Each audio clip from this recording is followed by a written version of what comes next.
Boston, 1765. Lately, life in the colonies has been relatively tranquil. Certainly it has for Thomas Hutchinson. A fifth-generation Bostonian, Hutchinson has enjoyed good fortune and political success. The king has appointed him Chief Justice and Lieutenant Governor of Massachusetts. For years, Thomas Hutchinson has been one of the colony's most admired citizens. Until now. Hutchinson's life is about to take a dramatic and ugly turn. An angry mob is surging through Boston. Hutchinson is about to find out that he's the man they're after. He's the man in charge of the intolerable new policies imposed on the colonies by their British rulers. Tax policies that have incited an increasingly violent rebellion among the people. A rebellion against a tax imposed not by their own local representatives, but by Parliament 3,000 miles away in England.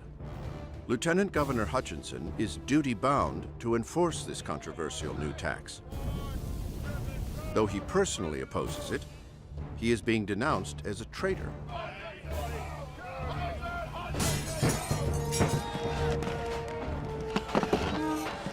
Massachusetts has never seen a mob as violent as this. They're not just angry about the money, they're angry at the assault on their autonomy by English rulers who neither know them nor represent them. The revolt spreads like an epidemic through all 13 colonies. It's hard to imagine that the fallout from this tax will ignite a social revolution unlike any the world has ever seen.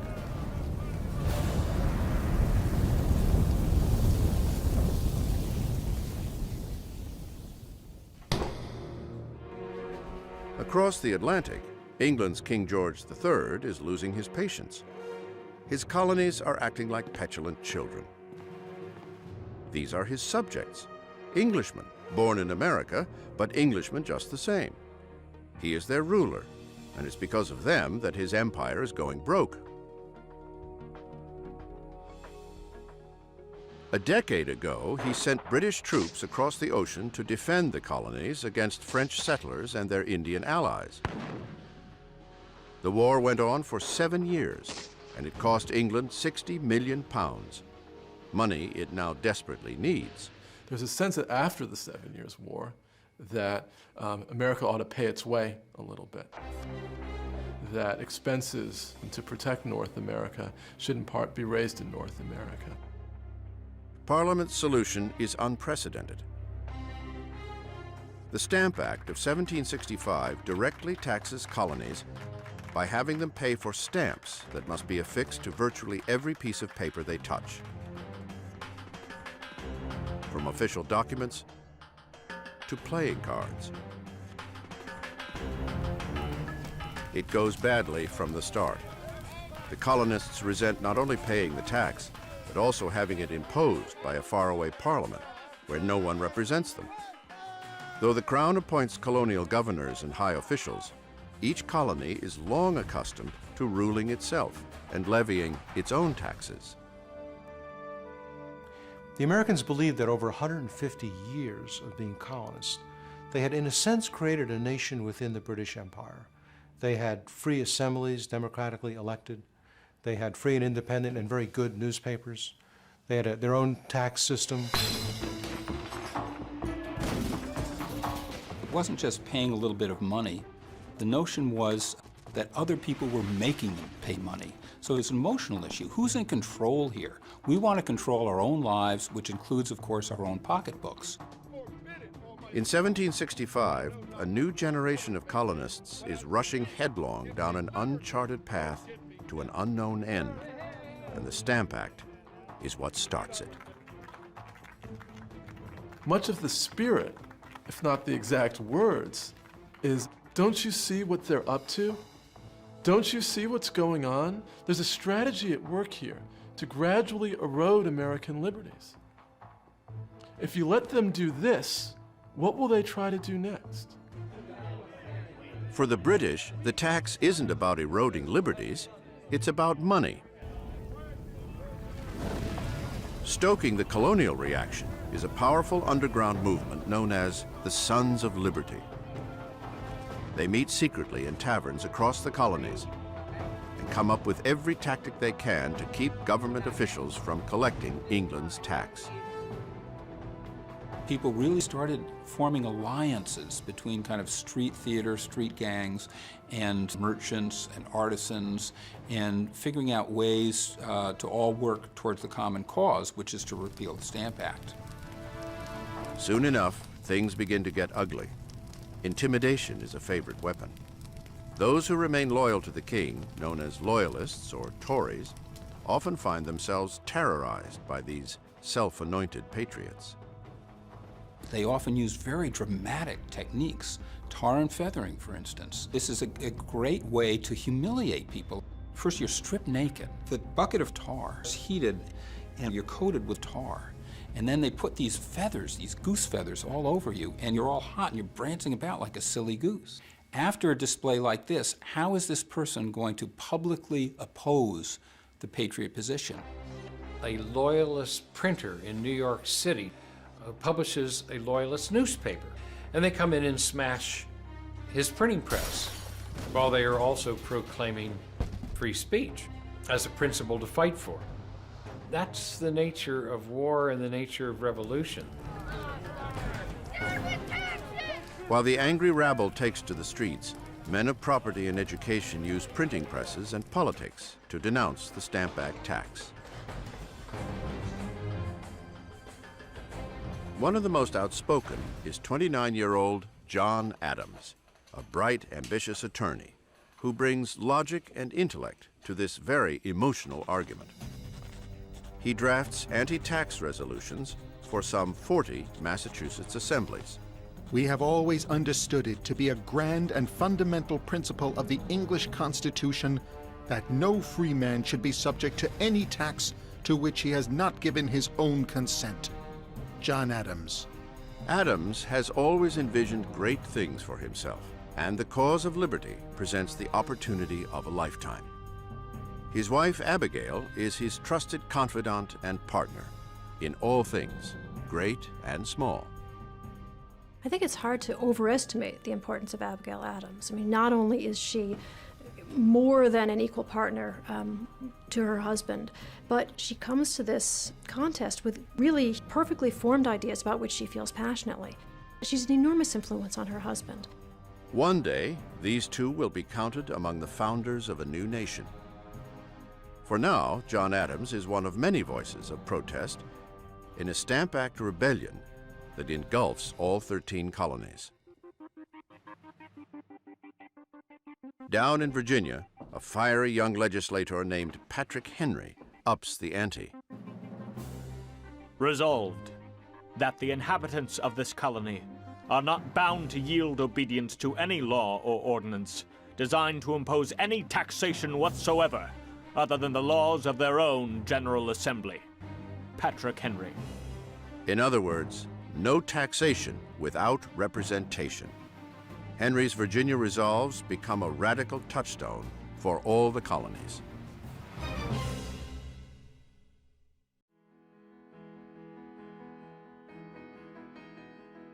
"3,000 miles away in London, another important player in the colonial drama, America's Benjamin Franklin, is doing what he does best: playing chess, flirting with a pretty young thing, and keeping an eye on developments for his countrymen. Franklin becomes the point man. He is the man in England who is there essentially trying to hammer out some kind of compromise on issues of taxation with the crown. At 59, Franklin is the most famous American in the world. He has spent the better part of 2 decades in England as a trade representative and the colony's unofficial ambassador, wooing and wowing a London society with his wit and wisdom. This is the Philadelphia printer and writer who created Poor Richard's Almanac, the colony's best-selling annual, rich with homespun advice. He is the scientist who famously flew a kite to experiment with electricity, who invented the lightning rod and the bifocal. A self-made man who went from lowly apprentice to wealthy entrepreneur, Franklin is the embodiment of what it means to be an American. Yet he adores England, the mother country, and especially London. He's absolutely in his element. This is where the great center of science is at this point. It's like being in the city as opposed to having been in the country. He's really hit the right group of people. And he's very much, he writes these down as the happiest years of his life. Now the uprising at home has put Franklin at center stage, a place he generally enjoys. London's baffled politicians come pounding on his door, desperate for a solution to the problem, hoping he can use his considerable influence to bring the colonists to their senses. But it's business, not politics, that settles the matter. The decisive blow is the blow to the British pocketbook. North American merchants said, well, okay, while the Stamp Act is in place, we're just not going to trade with you.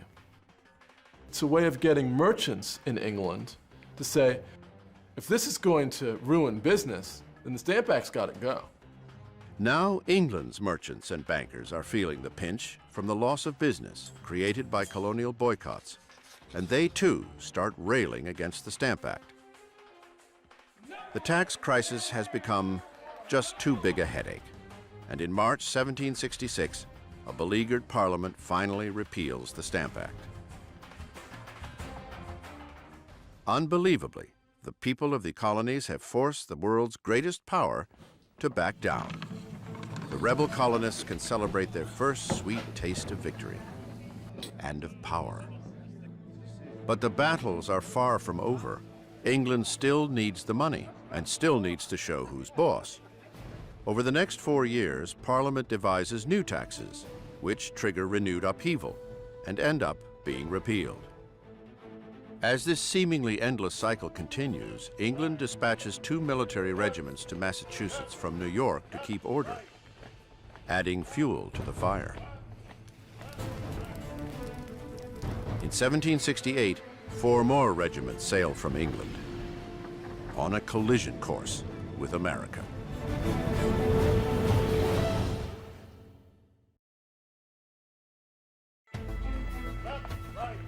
Boston, 1770.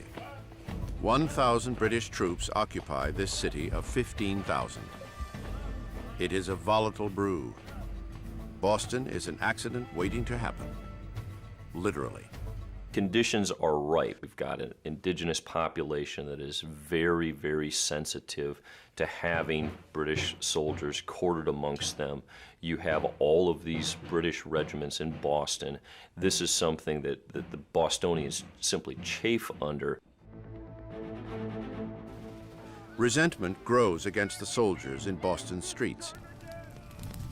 On the night of March 5th, a band of local patriots heckles a British sentry standing guard at the customs house. At first, they merely hurl insults, but soon they're hurling snowballs, and 8 more soldiers come to the aid of their comrade. You have a group of men who are egging on British soldiers, looking for ways to kind of stir up a fight, and now they've created the antagonism that they've been trying to gin up. Hundreds more colonists pour into the street. They launch a barrage of ice, oyster shells, and rocks at the soldiers. The guards panic. Their guns go off. And when it's over, 5 civilians lay dead on the frozen street. It was a tragically predictable sort of event. It's one of those situations in which the soldiers that are there to impose order are actually that seed of discontent that's going to produce disorder. Within hours of the deadly shootings, the Patriot spin machine roars into high gear. A tragic accident is recast as a murderous crime against the colonial people in what becomes known as the Boston Massacre.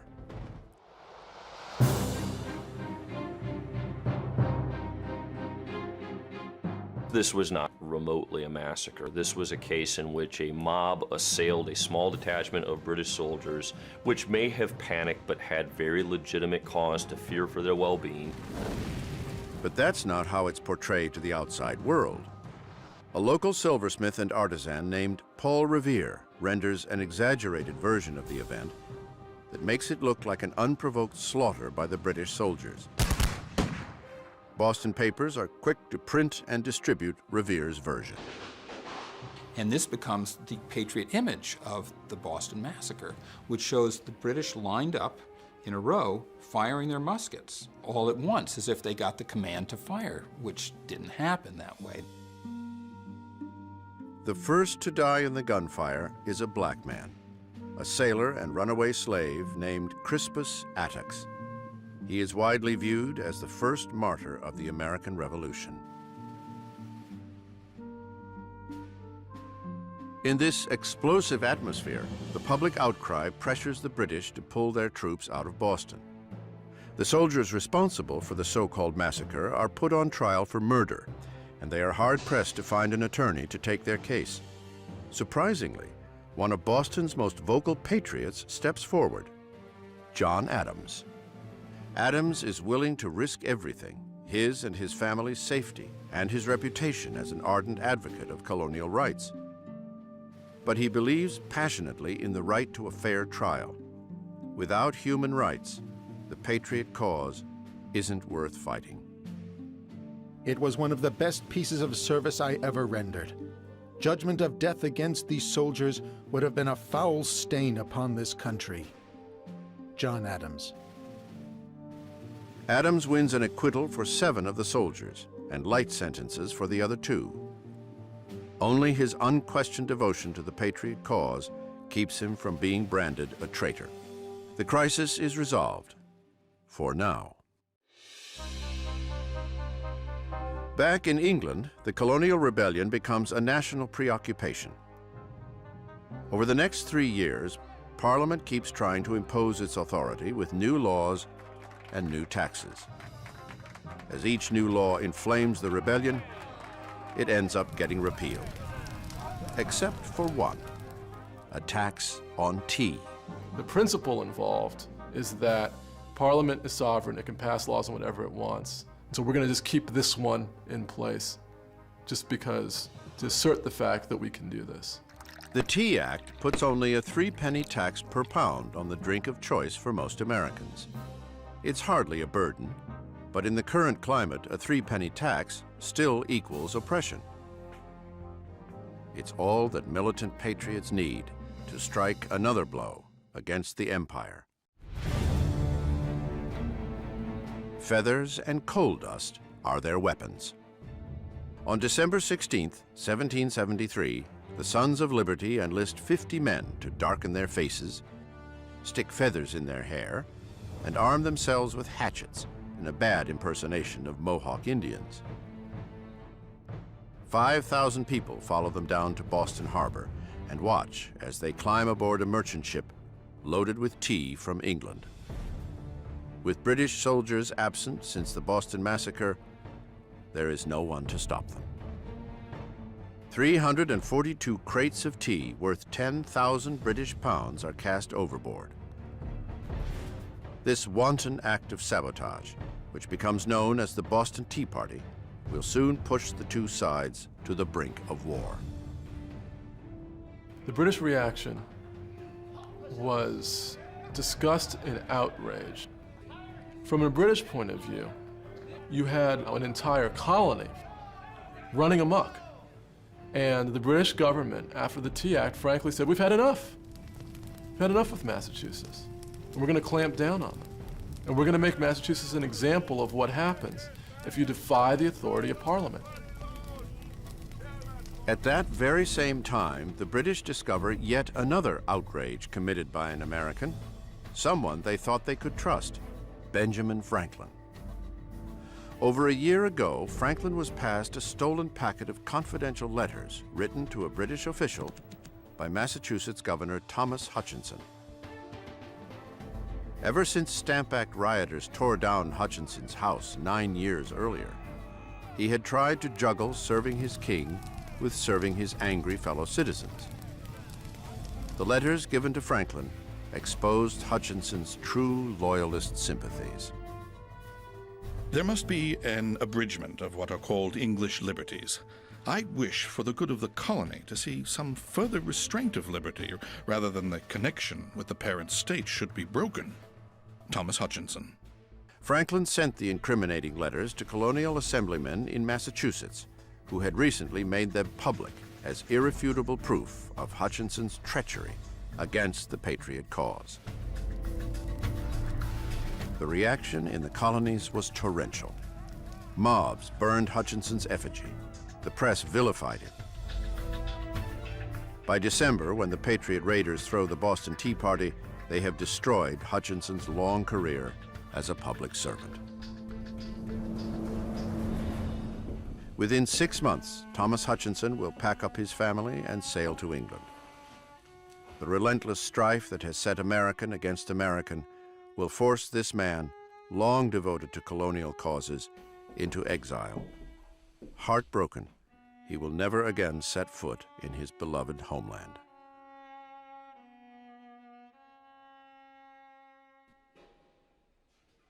Now, in London in January 1774, Benjamin Franklin is summoned to appear before the King's Council.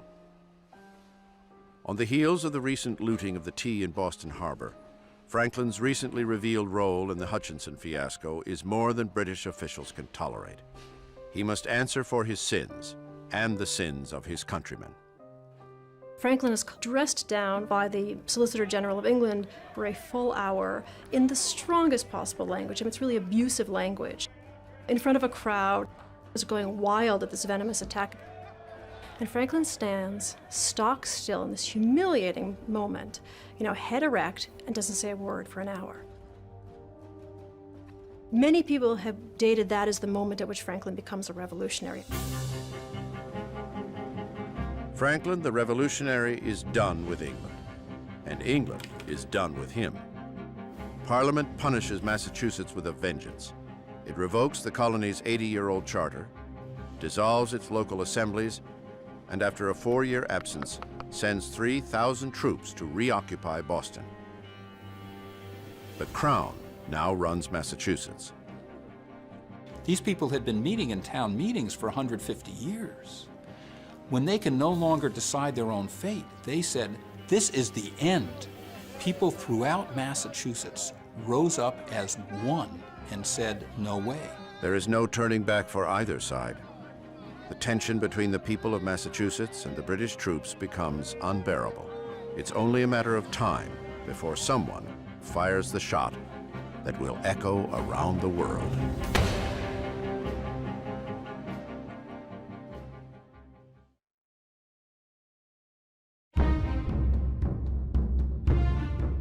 Boston, August 10th, 1774. John Adams is donning a new suit, and if he's not careful, the British will bury him in it. The Patriot leader is heading for a secret meeting in Philadelphia that will change the course of history and could cost him his life. Adams is one of 4 men representing Massachusetts at the First Continental Congress, an unprecedented, and as far as the king is concerned, illegal meeting of delegates from up and down the colonies. 55 delegates of America's best and brightest who gather to come up with a unified strategy to oppose Britain's increasing encroachment on their liberties. If the king had his way, they would all hang for treason. That illustrates how strongly they felt that they must take steps to remove themselves from what they saw as the arbitrary power of the British Crown.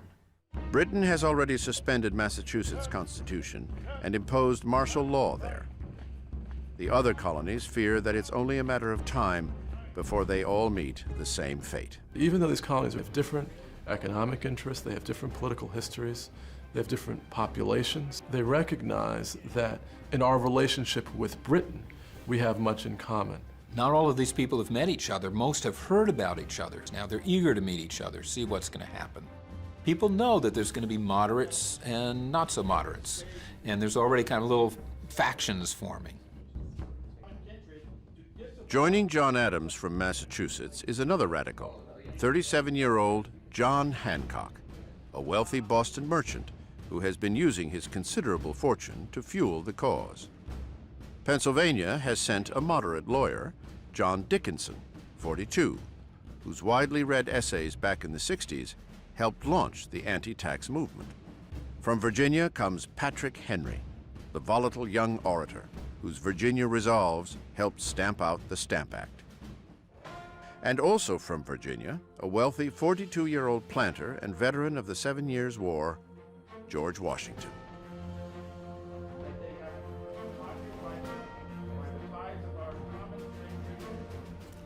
One of the problems is they all thought of themselves as Pennsylvanians, Rhode Islanders, South Carolinians, much more than they thought of themselves as Americans. Patrick Henry really just electrifies everyone when he says, "I am no longer a Virginian, I am now an American." John Adams says the trick is to get 13 clocks to strike all at the same time, 13 ships to sail in the same formation. It's not easy. 13 conspirators against the crown. Finally, after 2 months of arguing and pontificating, the Congress adjourns with a unified message for England. Until colonial rights are restored, all 13 colonies will halt all trade with Great Britain. Local militias are to arm and stand in readiness. As one might expect, kings don't do well with ultimatums. No one tells the King of England what to do. The die is now cast. The colonies must either submit or triumph. I do not wish to come to severer measures, but we must not retreat. I trust they will come to submit. He makes the assumption that a simple show of force, of military might, will be enough to scare the rebels back to their senses. Not likely. Certainly not in Boston. The city is a tinderbox waiting to explode. The British have turned it into a virtual police state. They have sealed off Boston Harbor, disbanded the colonial assemblies, and forced locals to house British troops. The man in charge is Commanding General Thomas Gage. His orders are to quash the rebellion. And while he has the guns, the rebels have the numbers. He repeatedly asks the Crown for a larger army. Thomas Gage only has 3,000 soldiers in Boston.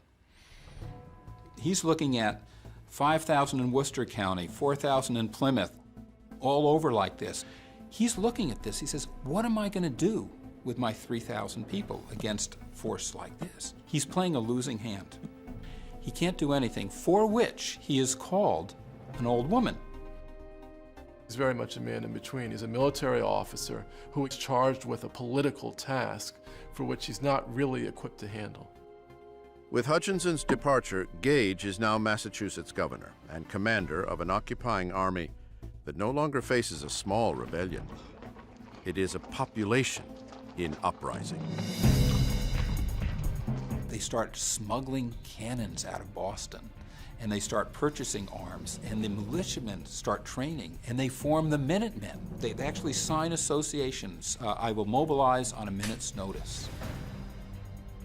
This is no longer a skirmish over taxes. The Patriots believe their way of life, their liberty, and their property are at stake. Nothing short of war will settle it. In April 1775, Gage gets orders from England to break the uneasy stalemate.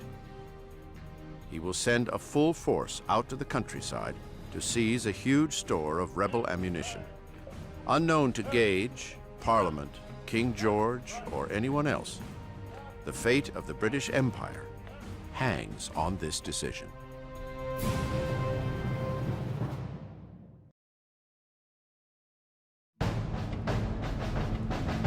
April 18th, 1775. British troops are on the march. Colonial militia are arming and stockpiling ammunition for what many fear is an inevitable showdown.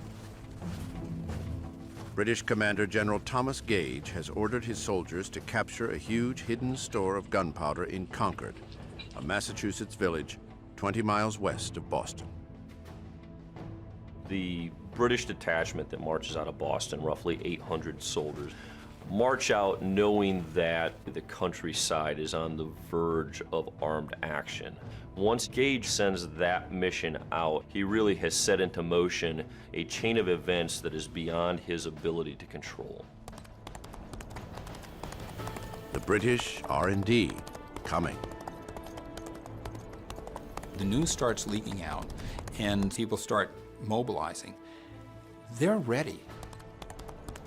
Out into the countryside to spread the word goes Paul Revere, whose engraving of the Boston Massacre fanned the flames of outrage 5 years earlier.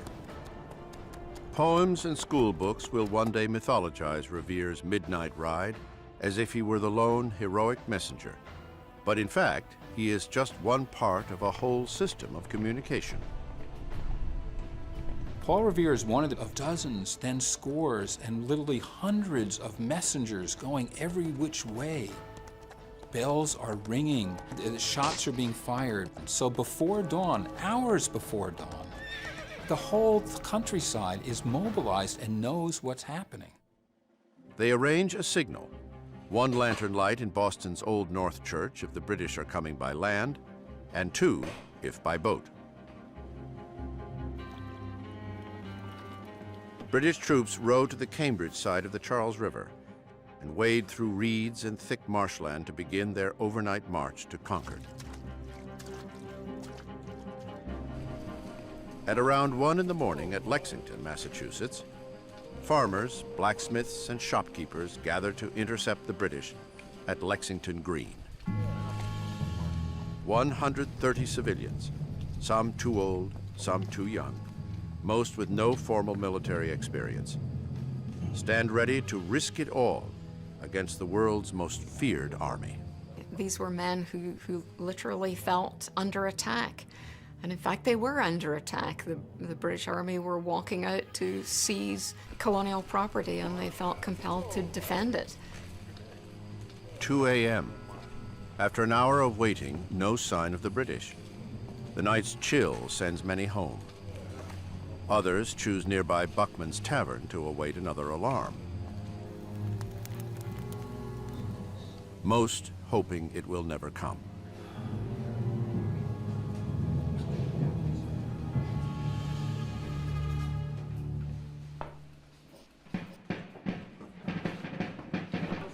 At 4:30 a.m.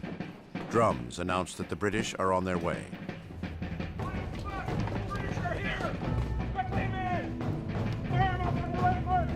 I'm sure the mood on Lexington Green was extremely tense. The best trained, most professional army in the world is bearing down on them. So even though they were fired up with a great sense of injustice, they were probably nervous. And if they weren't, they should have been. That's it. Okay, stand back, lads. Stand back.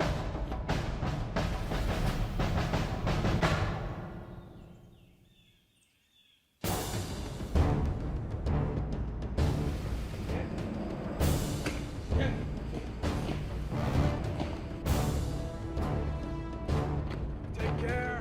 Halt. Right face.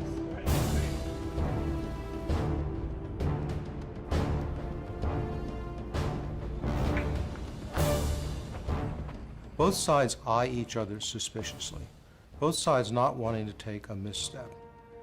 All of a sudden, a single shot is fired. Nobody knows who fired the shot. After the war, investigations, nobody ever found out. As soon as that shot was fired, both sides commenced firing at will, and the American Revolution was on. Concrete! Fire! Fire! Ready! Quickly!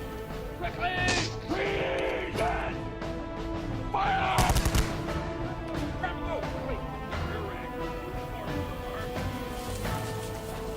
In less than 2 minutes, 8 militiamen lay dead, 10 wounded. It really lit up the newspapers everywhere. Blood had been shed, and there was really no looking back after that.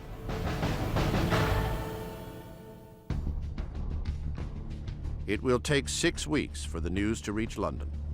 By then, the course is set. I think there's a recognition in London after Lexington that the battle has been joined, that the chances for preventing this conflict from degenerating into war has just about passed.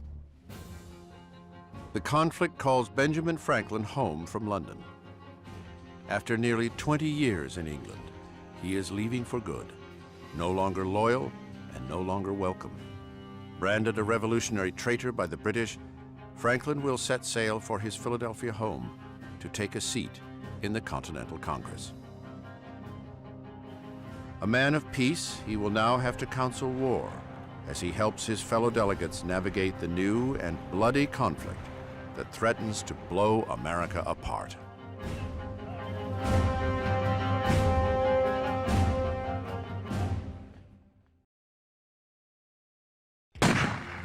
April 19th, 1775, Lexington, Massachusetts. For the first time ever, British soldiers and colonial citizens have stood face to face and fired upon each other. 8 colonists lay dead. But it's not over. The British continue their advance to get what they came for, the colonial ammunition stored in nearby Concord. Along the way, detachments of redcoats storm into local homes and ransack for weapons.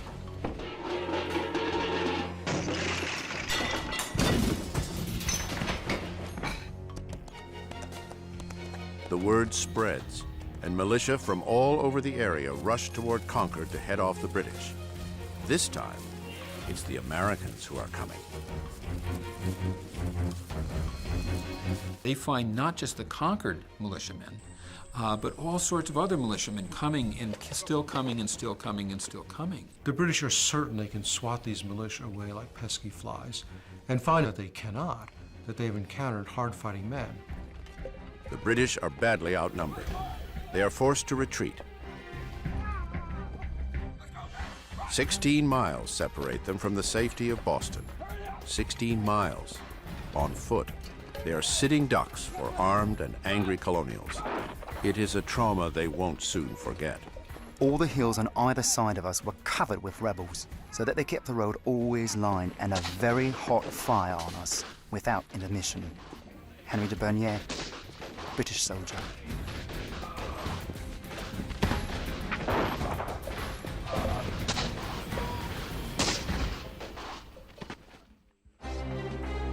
"20 hours of constant barrage bring heavy losses to the beleaguered British.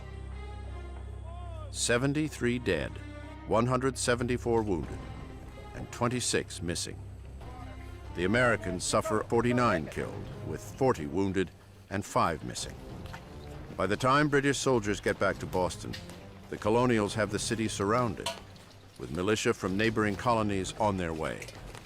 Gage and his troops are trapped, with their backs to the sea. The rebels have added insult to outrage. They have possessed the roads and other communications by which the town of Boston was supplied with provisions, and with a preposterous parade of military arrangement, they have effected to hold the army besieged. Thomas Gage. 3 weeks later, on May 10th, 1775, Benjamin Franklin is back home in Philadelphia, just as the Continental Congress is called back into emergency session. The bloodshed in Massachusetts demands a new colonial strategy. Assembling a continental army and complete independence from England are subjects now on the table. The delegates eagerly await the thoughts of their venerated elder statesman, Benjamin Franklin, only to find him unusually quiet and withdrawn. The long voyage from England has made him ill, but it is the short trip he will soon make that troubles Franklin most. Franklin is headed to a confrontation with his only son, 43-year-old William. The rift in the colonies has brought a terrible split between father and son. William Franklin has been New Jersey's royal governor for over a decade, a post granted him by the king, owing in no small part to being Benjamin's son.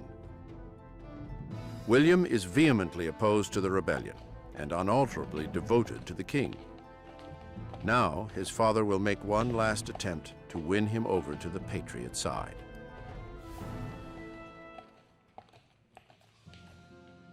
Once they were as close as a father and son could be. It was William who held the kite during his father's famous experiment with lightning. It was William who was his father's constant companion in the early days in England. But now, neither the strife in the colonies nor the humiliation heaped upon his father by the British turns William away from the king. Now, father and son must choose between country and family, but neither will bend. Like the growing civil war between patriots and loyalists, reconciliation between father and son is no longer possible. There were two sides to this issue. Most people could have seen both sides. Everyone had reasons to see those sides. Franklin isn't buying it, and he gives his son, he's absolutely unyielding with his son. Nothing has ever hurt me so much and affected me with such keen sensation as to find myself deserted in my old age by my only son. And not only deserted, but to find him taking up arms against me in a cause wherein my good fame, fortune, and life were all at stake. When I think about Benjamin Franklin, the great revolutionary, and his son, the leader of those conservative loyalists, it seems very strange to me that the old man should be the radical and the young man should be the conservative. Once they were inseparable. Now the wound between father and son will never heal. William Franklin doesn't get very good press in the American textbooks, but you know there were many others just like William Franklin. Which side are you on? That became the question. The political argument that tears the Franklins apart will also be replayed in thousands of colonial families. Politics have become intensely personal. Every American had to choose. Do I support the Patriots? Do I support the Loyalists? Is there any neutral ground between them? A bitter time is coming when everyone must choose sides, when fathers may have to fight sons, when brother may fight brother. There are twice as many patriots in the colonies as loyalists, but more than half the population just wants to be left alone. In the coming months and years, no one can remain on the sidelines. The ship has sailed.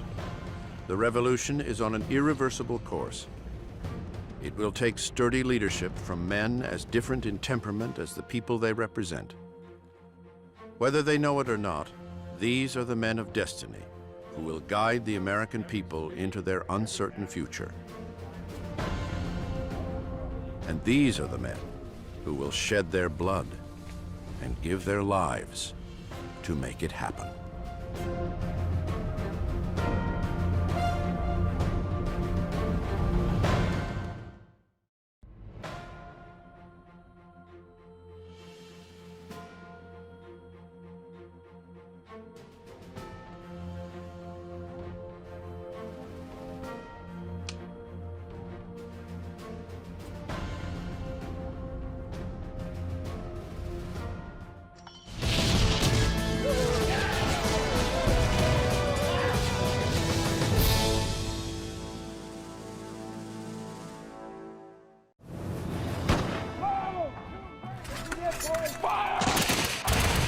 Spring 1775. Bloodshed at Lexington and Concord has inflamed the colonies. The Continental Congress rushes back to Philadelphia to take up the growing conflict as militia units from all over New England pour into Massachusetts to back up their neighbors. And the militias are certain that they can defeat the British Army because they have this revolutionary fire and spirit. And they argue that one man with that sort of spirit is worth 100 British regulars. One such man who comes to Massachusetts is a fearless officer from Connecticut. His name, Benedict Arnold, a man intent on doing great things in the coming war. Arnold has a bold military plan for the Patriot cause. When Benedict Arnold marched into the New England camp outside Boston right after Lexington had conquered, he was spit and polish. And he made such a physical impression when he sat on a fine horse. He was literally a commanding figure. Men looked up to him. Arnold has come by his regal bearing the hard way. Born into a life of privilege, his alcoholic father squandered the family's fortune, a traumatic turnabout that forced Benedict, at 13, to apprentice with an apothecary. At 15, he ran away to fight with the Connecticut militia in the French and Indian War. After the war, he overcame his lowly circumstances to achieve wealth and success in business. But the angry, resentful youth has grown into a bitter and arrogant man whose contempt for British rule has made him a militant patriot. Arnold convinces the Massachusetts Provincial Congress to send him on a mission that will grab personal glory for himself and desperately needed ammunition for the rebels, to capture the guns at Fort Ticonderoga, the massive but loosely guarded British garrison in the upper reaches of New York. Fort Ticonderoga, people referred to it as the Gibraltar of North America. It was, by all standards, the most spectacular fortress in North America.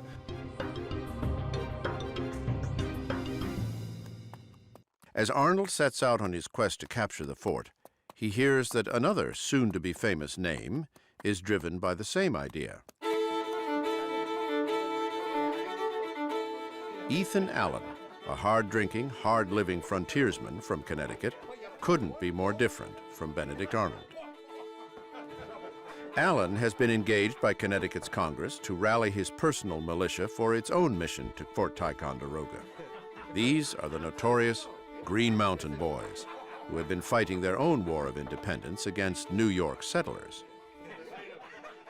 Ethan Allen, their Colonel Commandant, organized about 2,000 armed frontiersmen in what is now Vermont, who for 5 years had been fighting New Yorkers to keep them out of their farms, out of their new territory. And they were willing to fight for their land, and they could move very quickly. The Green Mountain Boys jump at the opportunity to take on the British. Taking separate paths, Allen and Arnold, each with his own orders, head towards Fort Ticonderoga. Arnold is alone, expecting to recruit men along the way. Allen and his men are already preparing the attack. Their paths cross 30 miles from their target.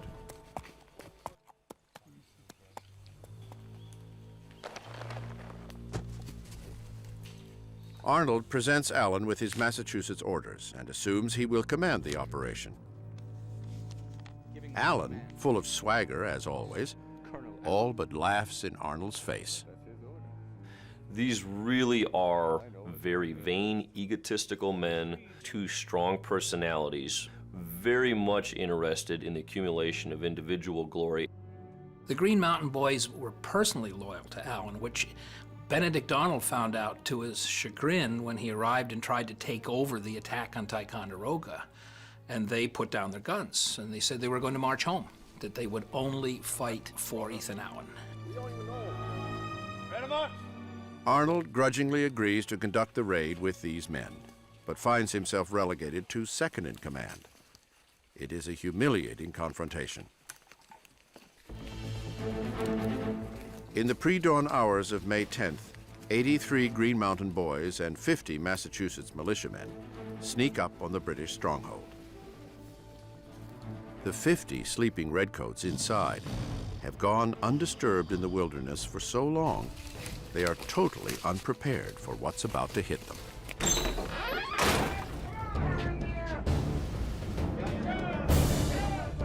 It's over in minutes.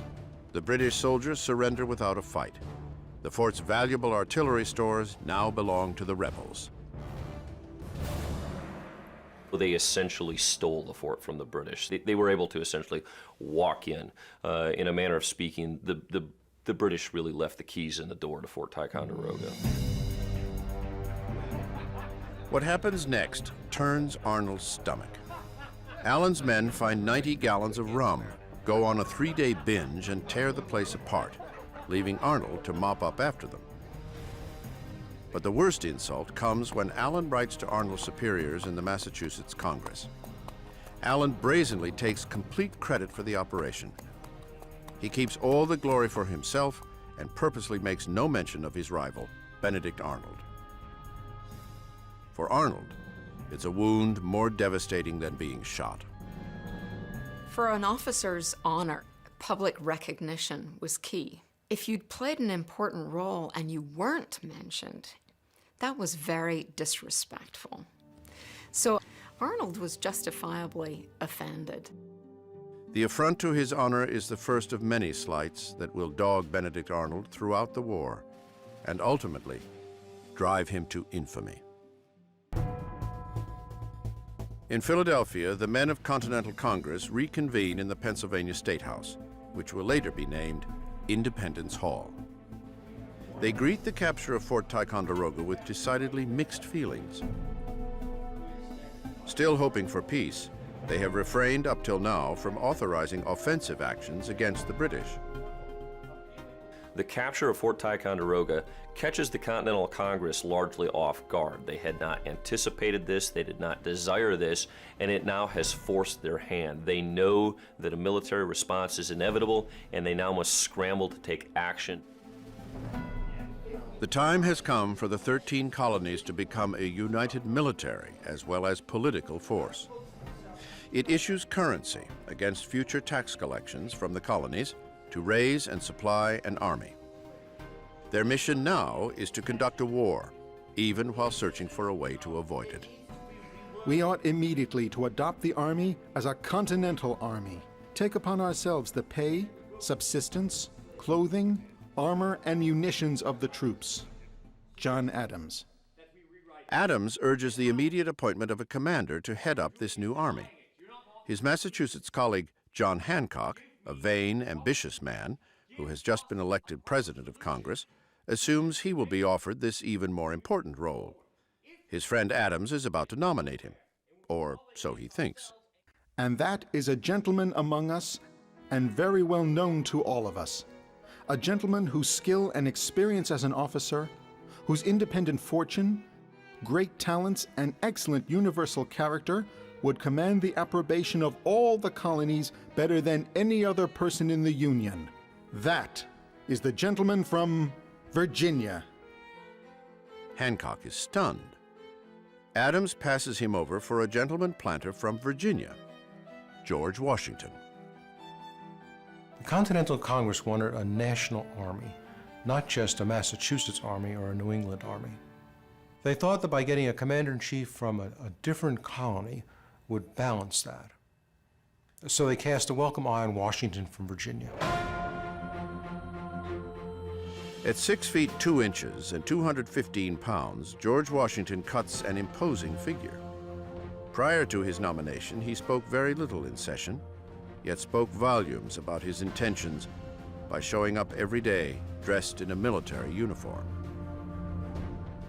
Well, here's a very impressive guy. I mean, he wears his military uniform with great dignity, and of course he shows up making the point.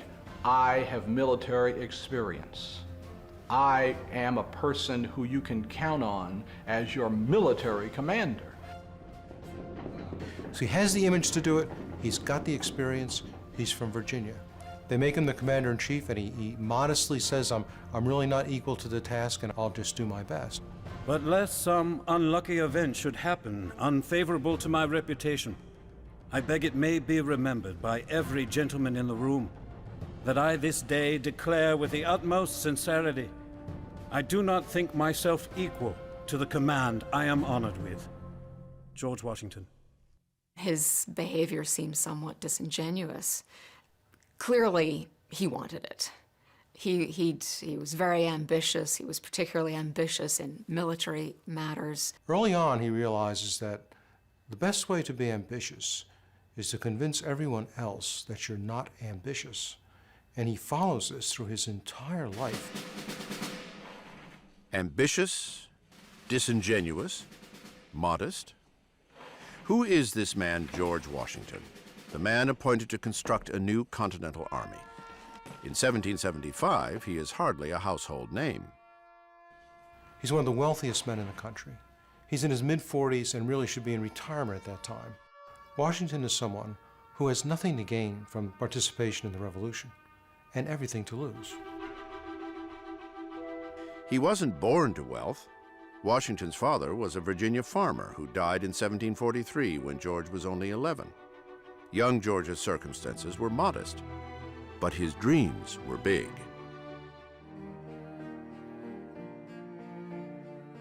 But he envisioned himself dancing at the grand balls in the huge homes of the rich.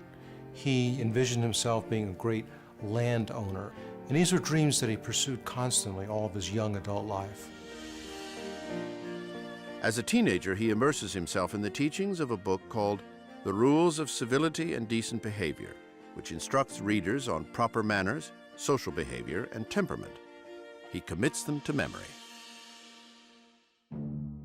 In the presence of others, sing not to yourself with a humming noise, nor drum with your fingers of feet.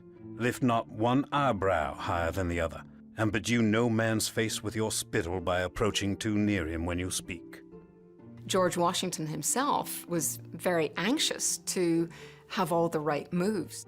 He's as anxious as anyone as a teenager to get them right.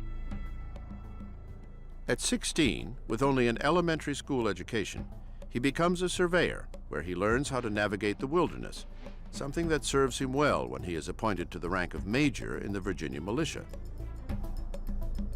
In 1754, he leads a company of men into a territorial skirmish with French soldiers, where someone in his regiment, perhaps Washington himself, kills a French diplomat. Many believe his poor judgment starts a chain of events that leads to the French and Indian War. Despite his inauspicious start, Washington persists and eventually proves himself to be an exemplary officer. After the war, good fortune boosts Washington's ambitions. He marries a wealthy widow named Martha Custis and inherits his half-brother's estate, Mount Vernon, which he goes on to build into a plantation with more than 100 slaves. As part of the landed gentry, he goes into Virginia politics. Though he may feign unworthiness, there is no one in 1775 better equipped to take on the job of commander-in-chief. Very importantly, he had been a political figure. For 16 years, he'd been a state legislator. So he was somebody who knew how to work with politicians, could work with Congress, and would not be a threat to Congress. My dearest, it has been determined in Congress that the whole army raised for the defense of the American cause shall be put under my care. Curiously, even when writing to Martha of his appointment, Washington is still pretending he doesn't want the job. You may believe me when I assure you in the most solemn manner that so far from seeking this appointment, I have used every endeavor in my power to avoid it. What he can't avoid is destiny. He takes the job for no pay and prepares to leave for Boston to take on the strongest army in the world, not yet knowing that all hell has already broken loose up there in a place called Bunker Hill.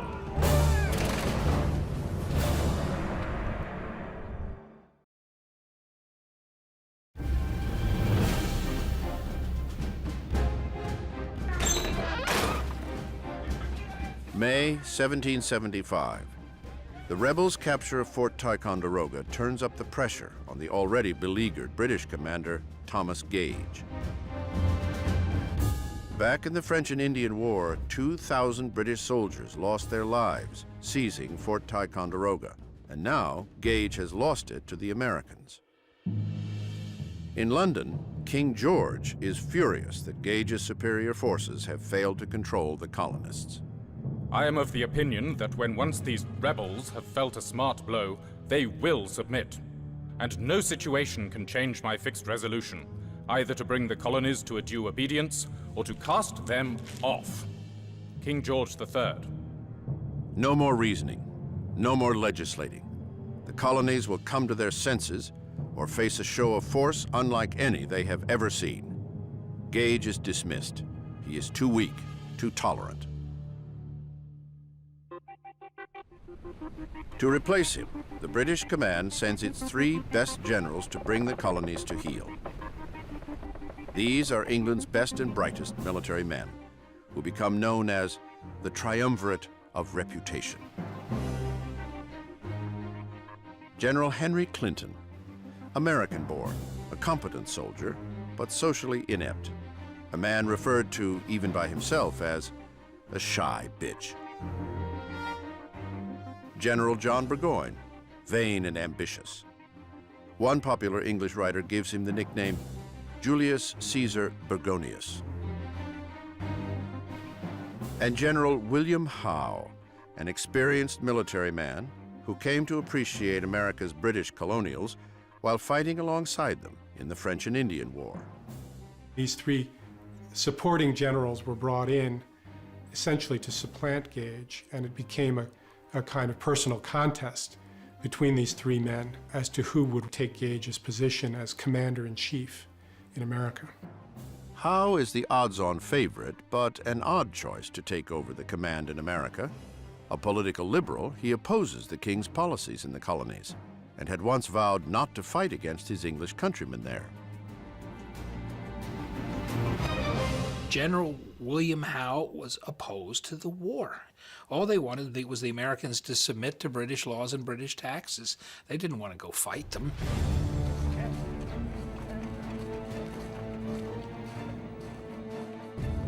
Boston, June 16th.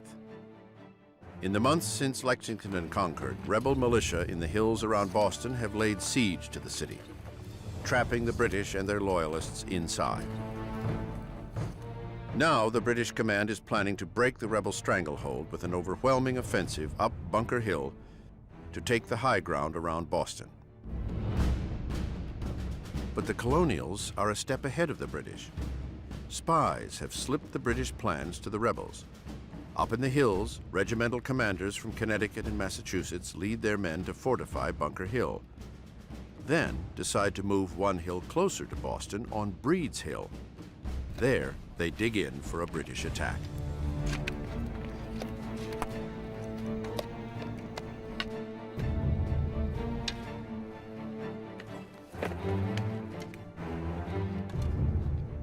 Midnight, June 17th. 1,200 militiamen race the clock to beat the sunrise before it reveals their position to the British below. They must control the high ground before the enemy makes its own move. At daybreak, the sleeping British ships in Boston Harbor spot the militia positions and sound the alarm. All of Boston awakens with a start. The Patriots have beaten the British to the punch. The first full battle of the Revolution is joined. As the Redcoats assemble for battle, ships in the harbor try to pin down the militia with cannon fire.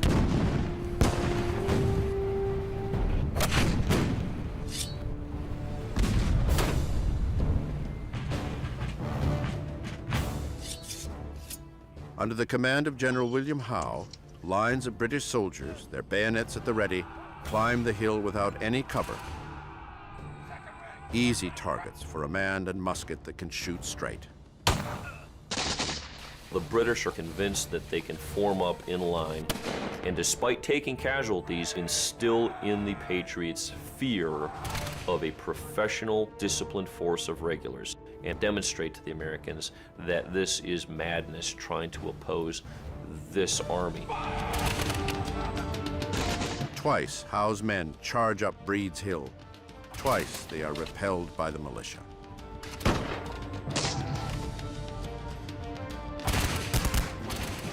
From roofs and hilltops, civilians come out to witness the bloodshed. It is war as spectator sport, but many fear for their loved ones in the fight. The rebel barrage goes on for 3 hours until they run out of ammunition. Despite their advantage, the rebels have no choice but to retreat. The British finally capture the hill on their third charge.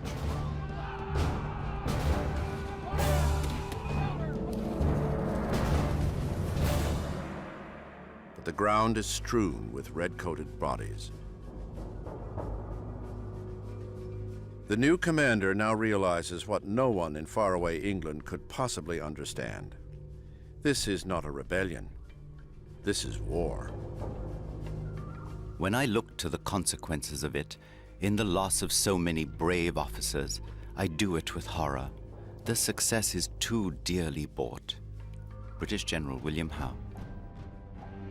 The British pay a horrendous price for their victory at Breed's Hill, which erroneously but permanently becomes known as the Battle of Bunker Hill, after the original target. 1,000 of the 2,300 British soldiers, nearly half, are dead or wounded. The Americans lose 271 men out of 1,600. In defeat, the colonists have won. A paradox that over the next 6 years will come to characterize the Americans' bloody war for independence. Bunker Hill was a defeat, of course, for these colonists. But they inflicted such heavy losses on the British that it makes them a little cocky. That was the best trained, most professional army on earth, and look at the damage we did to them. It really gives them way too much confidence. In the days following the Battle of Bunker Hill, even as Congress begins to provide for a continental army, the delegates make one last attempt at reconciliation with Britain. They send the king what they call the Olive Branch Petition, respectfully requesting that he grant the North American colonies autonomy within the British Empire. Like all communication that crosses the Atlantic, it will take months for an answer, and General George Washington can't afford to wait to build his army. He alone holds the keys to liberty or to death.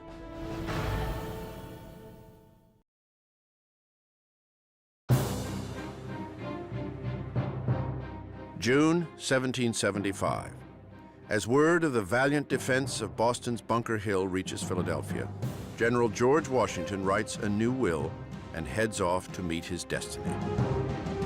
Whatever mortal fears Washington harbors, the people he meets on his way to Boston have no such misgivings about the man charged to defend them. The appointment gives universal satisfaction. I was struck with General Washington. Dignity with ease and complacency, the gentleman and soldier look agreeably blended in him. Abigail Adams. Cambridge, Massachusetts. Washington is in for a terrible surprise. Despite their brave defense of Breed's Hill, the men he is coming to command fail even his worst expectations. He really has a task that is absolutely mind-boggling. We say that there was an army around Boston. There wasn't an army around Boston. There was a gaggle. These men are ragged, disheveled, getting drunk on duty, no knowledge of how to handle a musket efficiently. There was no discipline. There was certainly no hygiene, very little structure. It was a mess.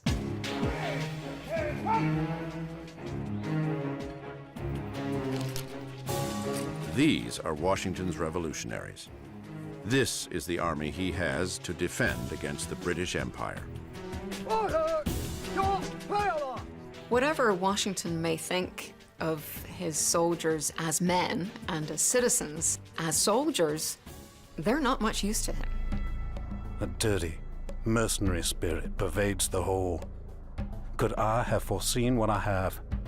No consideration upon earth should have induced me to accept this command. George Washington. The general must start from scratch and personally attend to even the lowliest, most rudimentary functions.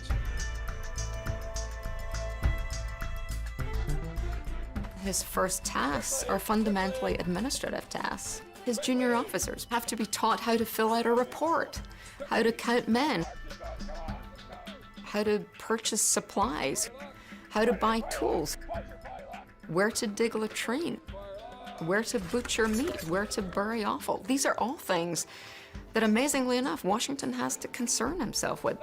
So the task before him is immense, and it's going to require a tremendous amount of energy to literally whip this army into shape. And the whip will come down hard. Every man will learn discipline by Washington's very strict code. For disobedience of orders and damning his officer, to receive 30 lashes on his bare back.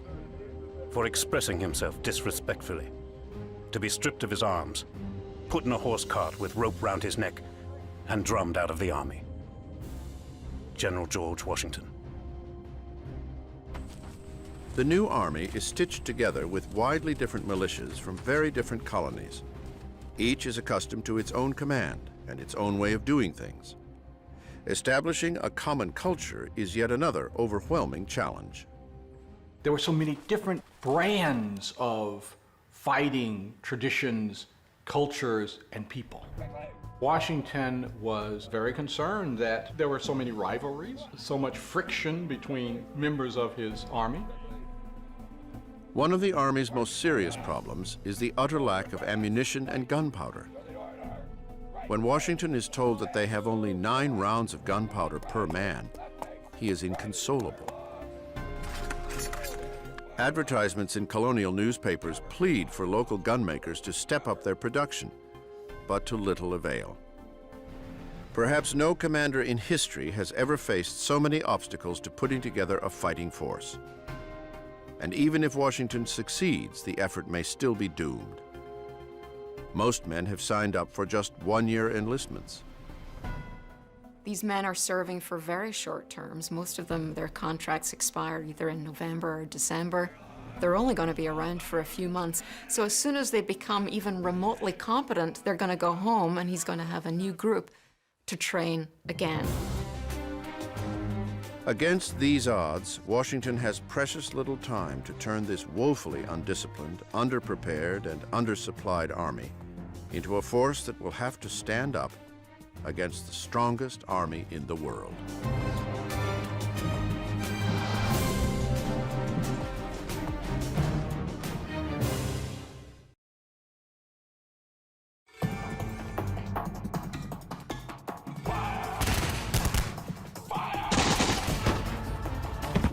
Lexington, Concord,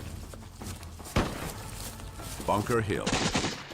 All the skill and experience in the world can't help British forces tame the chaos in the colonies.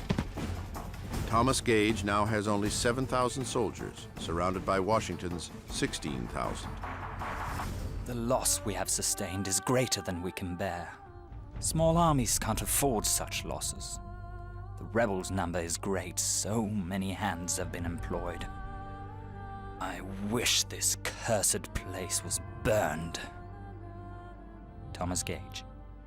October 11th, 1775. Without fanfare and without honors, General Thomas Gage is relieved of his command. Once Britain's most powerful man in America, he returns home alone and disgraced. General William Howe steps into Gage's boots and is already knee-deep in the American quagmire.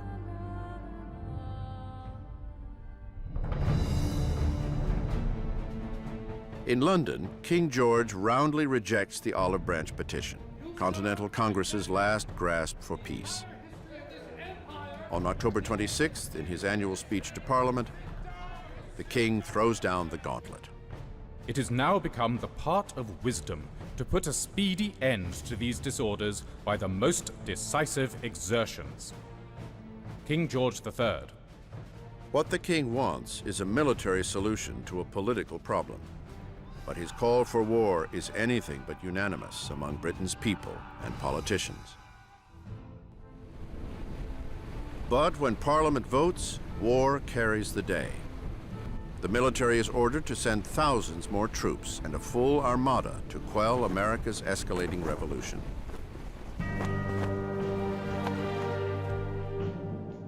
Reinforcements can't come too soon for General William Howe.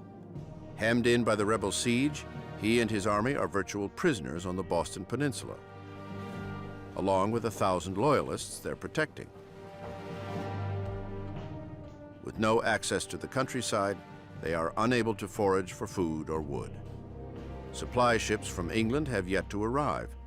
The people in Boston are running out of provisions and fuel. Across the river in Cambridge, Washington is battling his own war of attrition. With the year about to come to an end, so will many enlistments, and short-timers will soon be leaving in droves. And now, Congress is pushing him to let go of some of his most loyal soldiers, African Americans.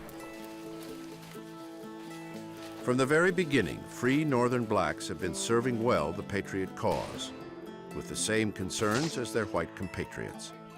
There was no militia unit that didn't have black men. They were at Bunker Hill, they were at Concord and Lexington and everywhere else. But recruiting black soldiers, that he had trouble with because the Continental Congress had trouble with it. Now that the Army is a continental army, not just a local Northern one, armed blacks have created a loaded issue in Congress. Southern states are adamantly opposed to making soldiers out of them. Washington is no different from any other Southern planter regarding blacks. He sounds like the Southern slaveholder he is when he issues his order banning black recruits. The rights of mankind and the freedom of America will have numbers sufficient to support them without resorting to such wretched assistance. George Washington.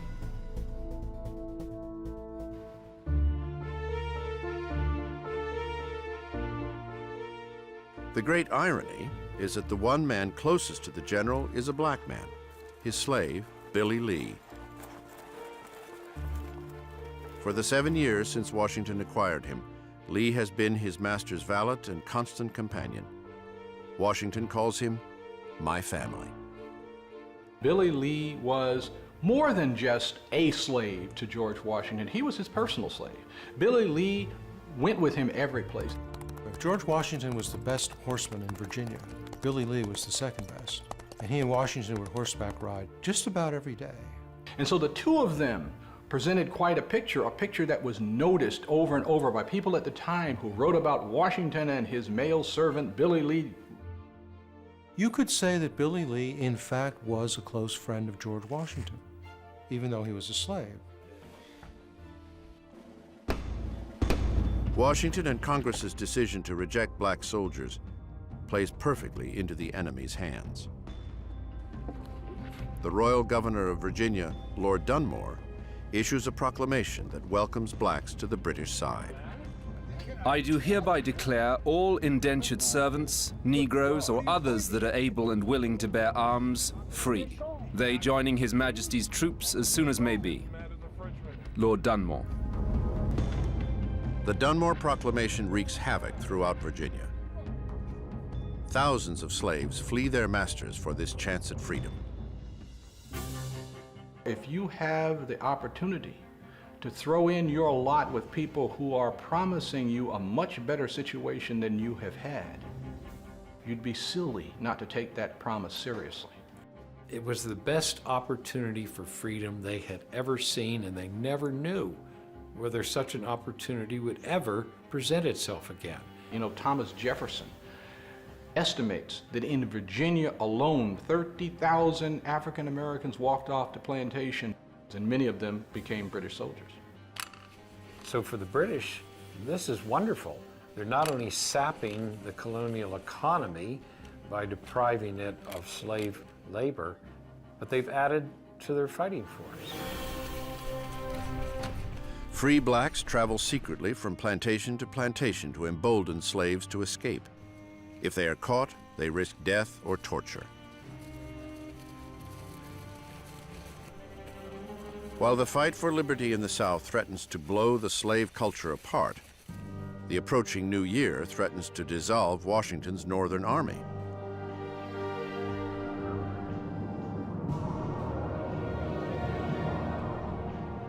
We are now without any money in our treasury.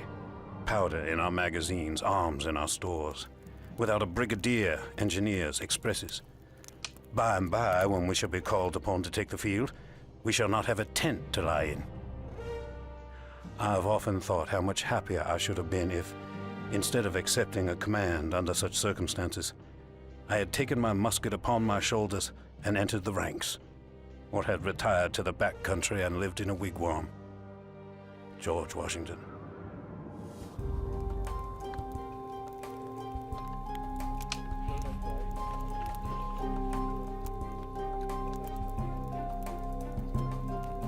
All seems lost, even before it's begun, until a former bookseller has an idea that will change everything.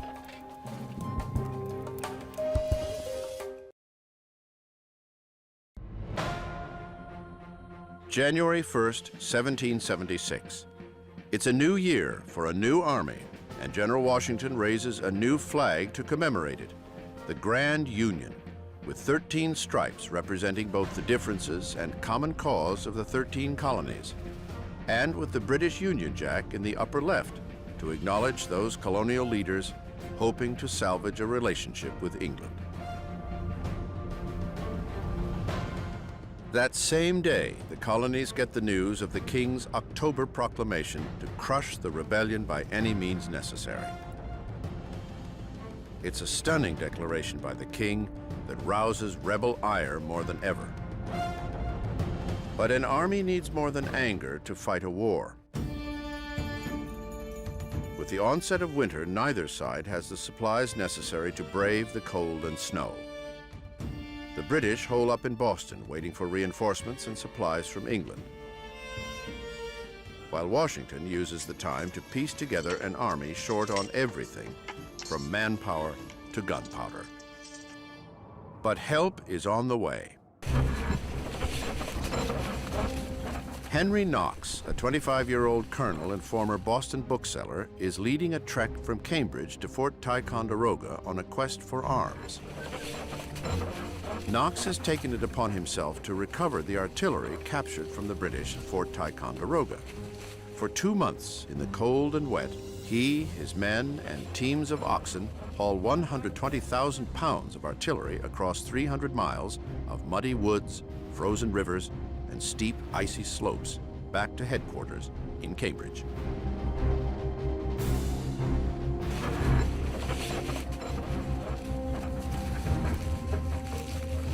On January 25th, Colonel Knox delivers all of the weaponry to his commander-in-chief, miraculously intact. It is the best gift Washington could ever receive. Finally, he has the firepower he so badly needs. Washington also has in Knox a valued new commander in charge of artillery. Knox becomes part of Washington's inner circle of junior officers, whose counsel he values enormously. George Washington always had the ability to listen to many people, particularly younger men.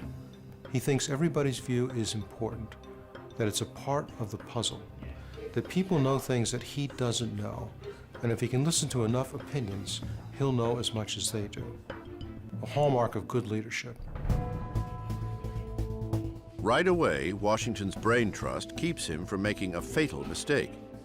As the spring thaw approaches, Washington wants to send waves of foot soldiers down into Boston in a full frontal attack. But his officers overrule him. The British are too well fortified, and the Continentals are still short of gunpowder. They do, however, have Knox's artillery. They decide to take the highest ground, Dorchester Heights, and bombard the city.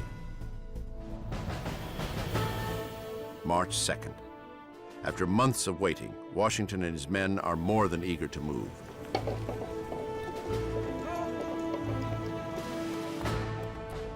The general is about to launch the first offensive of his command. He sends a stern warning to his troops.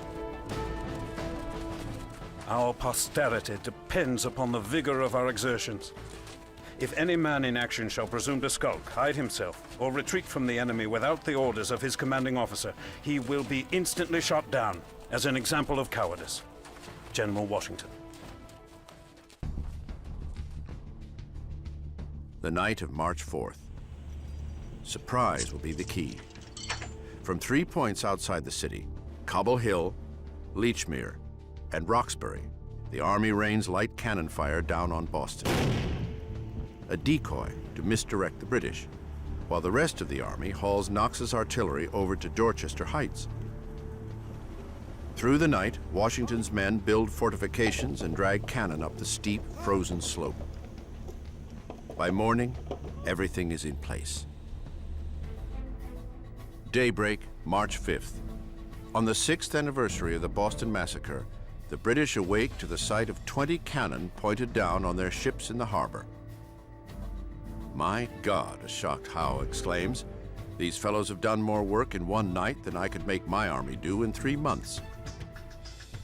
It's not until after they see Ticonderoga's guns on Dorchester Heights that they realize they got to get the heck out of there. The Continentals don't even need to fire a shot.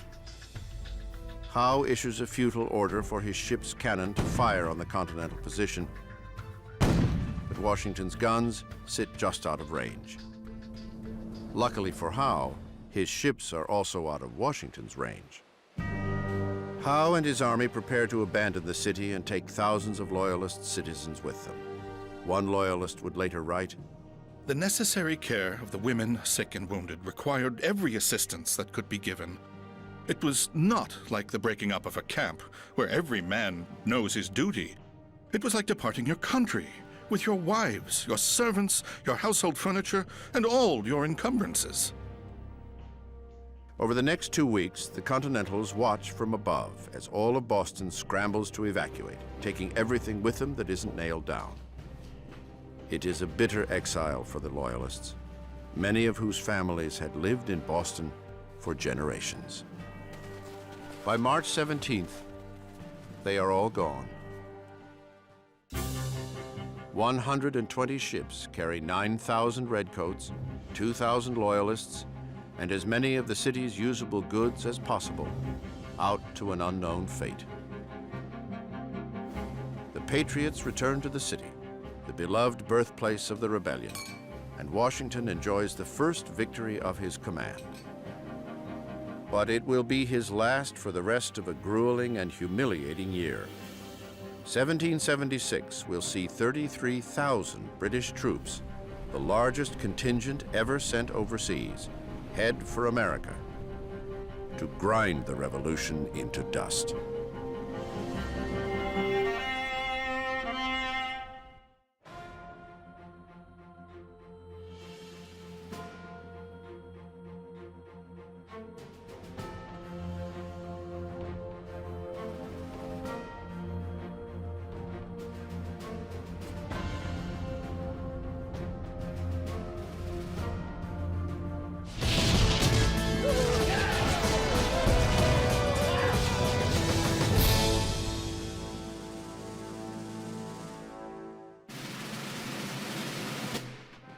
April 1776. Fresh from their victories in Boston, the Continental Army marches overland toward New York. Having sent the British running, they are America's surprise heroes.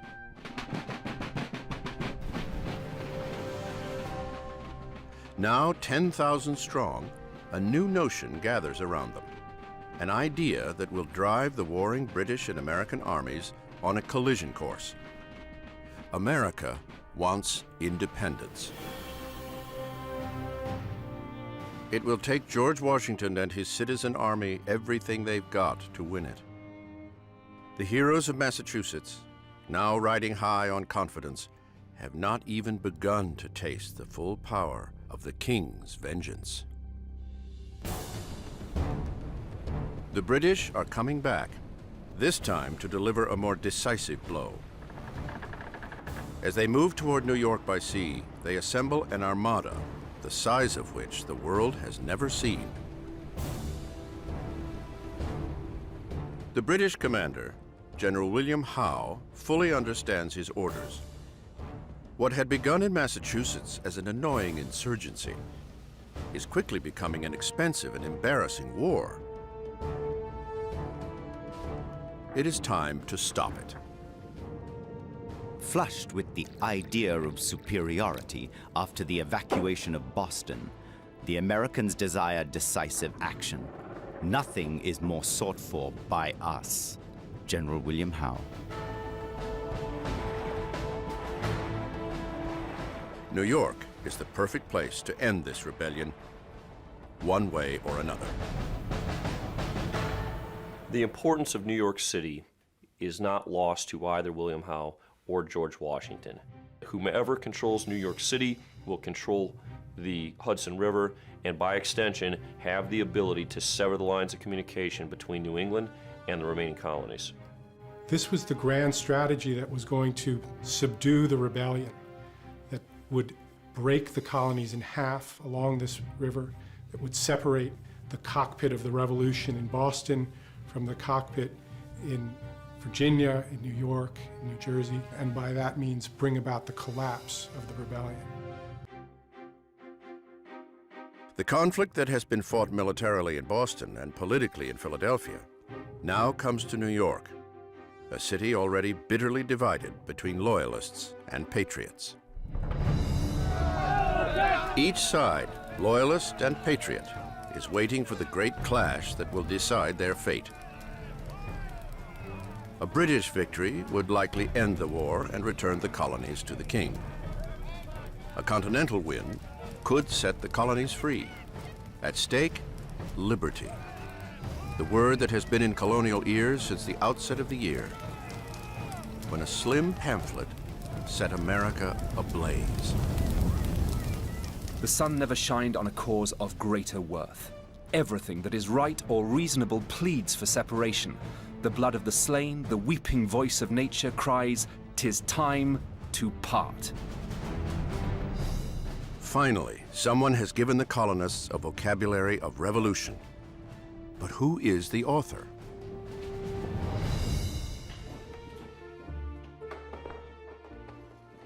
The words come anonymously from the most unlikely source. Not a leading American, but a young immigrant starting his life over in the New World. He comes from England with little money, scant education, and few prospects. But he carries powerful ideas from the European Enlightenment, ideas that, when planted in American soil, will grow into a revolution that will change the world. The author of this incendiary manifesto, Thomas Paine. We don't have a statue of Paine.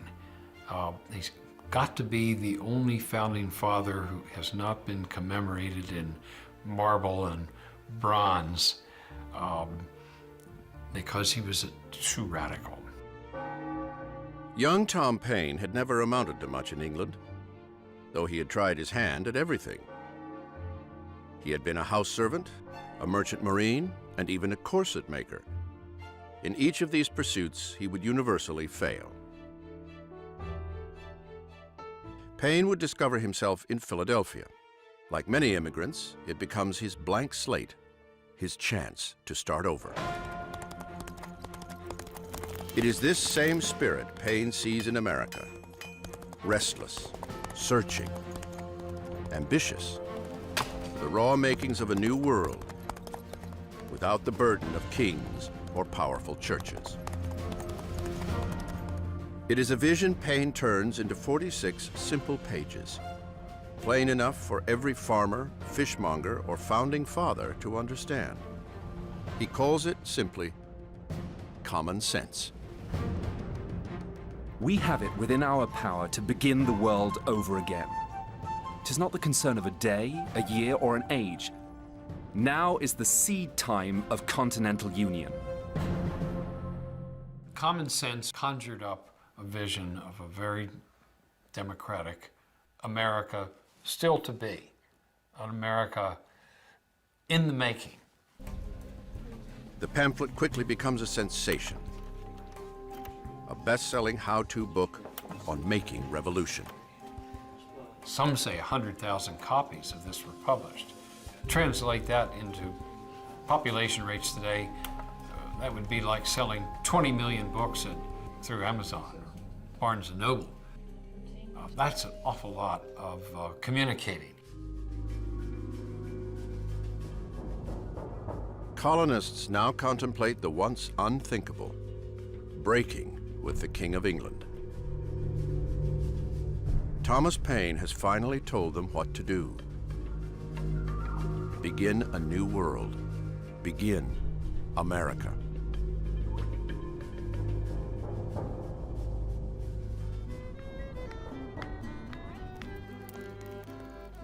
The cause of America is in a great measure the cause of all mankind. O ye that love mankind, ye that dare oppose not only tyranny but the tyrant, stand forth. The army now swells with citizen soldiers ready to fight for Paine's ideals of a new world. Soldiers like Lieutenant Joseph Hodgkins. My dearest Sarah, I hope Providence will provide for us and carry me through all the troubles we have to meet in the way of our duty and while we are absent from each other. A New England cobbler, 32-year-old Hodgkins had joined the army to protest colonial rule in his town of Ipswich, Massachusetts. Now he is pushing farther from his home, his tiny shoe shop, and his wife, Sarah. I would not have you be uneasy about me. As I'm engaged in this glorious cause, I am willing to go where I am called. Yet these citizen soldiers like Hodgkins present their own problem to General George Washington. Full of ideals, they lack training and experience. New York will be a battle on a scale none yet know against the full force of the greatest army in the world. Washington harbors doubts. He had very rational fears. Any man of military experience would look at the task before them and realize this is not a foregone conclusion that we can achieve victory. Victory or defeat will soon mean the future of America. The rebellion begun in Massachusetts over taxes is about to become a revolution for independence.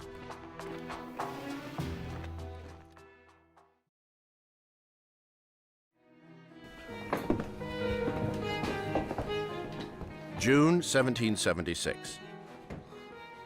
The debate over America's political future has been pushed to the forefront. What once was considered an act of mutiny and treason now becomes a real possibility, even a destiny. America is talking about liberty. Suddenly, in every tavern, in every meeting house, everywhere people congregate, they're talking seriously about this idea. Should we go for independence or not? And they're talking about the ideas that Paine expresses. We have a grand, robust national dialogue, such as we've never had before or since, around a central theme that meant everything to everybody. The British are intent on stopping it. Having gathered their strength, they arrive in New York Harbor in dramatic fashion. With 130 warships and nearly 25,000 men, they put on a show designed to scare even the most avid rebel. When the British come in the summer of 1776, it's like Star Wars. It's the Empire Strikes Back. It's the Death Star. These multiple acres and acres of white sail coming into the harbor must really have been a sight to behold. This is the most powerful military nation on earth that is bringing that power to bear on you. At his headquarters in Lower New York, Washington has a front row seat. The enemy will endeavor to intimidate by show and appearance. But remember that with so just a cause, victory is most assuredly ours. General George Washington. Outwardly, Washington shows a calm face. Yet inside, he knows that defending New York will be the greatest test he has known. The Virginia farmer, turned rebel leader, is out of his league. Washington was faced with a tremendous task. He had no navy to speak of, and he was trying to protect a group of islands with hundreds of miles of shoreline against the world's most powerful naval force. Miles away in Philadelphia, the reality of the situation is harder to take in. The great leaders of the Revolution, Ben Franklin, John Adams, John Hancock, see what they want to see: an army that has already stood up to the British. It pushes them to take the next step, the ultimate step, toward independence. A Virginia delegate, Richard Henry Lee, throws down the gauntlet. Why do we longer delay? Why still deliberate? Let this happy day give birth to an American republic. If we are not this day wanting in our duty, the names of the American legislators of 1776 will be placed in posterity. Richard Henry Lee. The time is now to make a declaration and commit it to paper. Congress turns to a young Virginia lawyer, a rising star in American politics. At 33 years old, Thomas Jefferson is the ideal American, bright, ambitious, and a gentleman.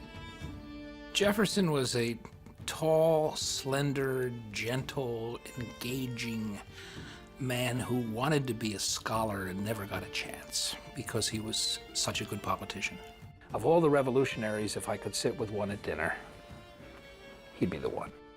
But Jefferson embodies America's deepest conflicts and contradictions. Having grown up on a wealthy Virginia plantation, he inherited aristocratic credentials and the 200 slaves to prove it. Yet Jefferson holds to an ideal America, a place of opportunity for everyone, a place where every American is in charge of his own fate. The child nation is growing up and longs to move beyond the shadow of its parent. But they had grown up and they wanted an independent say about how the laws were made and who governed them. And Jefferson knew all of that. He knew that he wasn't writing anything that was revolutionary in the eyes of his own people, only in the rest of the world. Mid-June 1776. Armed with these notions and a deadline of 2 weeks, Jefferson locks himself into a Philadelphia boarding house. He sat in one room in the July sweltering heat of Philadelphia with the flies buzzing all about him, and he forgot all of that, and he just sat down and he wrote and he wrote and he wrote out of his head. When, in the course of human events, it becomes necessary for a people to advance from that subordination in which they have hitherto remained, the opinions of mankind impelled them to the change. Thomas Jefferson. It is a heady task for a fairly young mind. Every word must contain a reason to die for, every sentence an urgent cause to justify rising up against a king. Think about it, the Declaration of Independence is a terribly radical document. That document says that if the government isn't treating you the way you think it should, and if you suffer this mistreatment over a period of time, you've got the right to rise up and destroy that government, to change it. That's a radical thing to say. But Jefferson soon stumbles over the central question of the Revolution. It hangs in the hot air. Who will become a free American? In Britain, the elite legislated. Now, Jefferson's pen could reinvent all that. Would the new America mean rights for every man, woman, child, and even slave? Who's in and who's out? Who's included? Does this mean everybody? Does this mean only the rich? Does this mean property holders? How far do we go? Who's included in this new nation? We hold these truths to be self-evident, that all men are created equal, that they are endowed by their Creator with certain inalienable rights, that among these are life, liberty, and the pursuit of happiness. Jefferson reaches for the highest ideals, but the contradictions of his words come back to haunt him.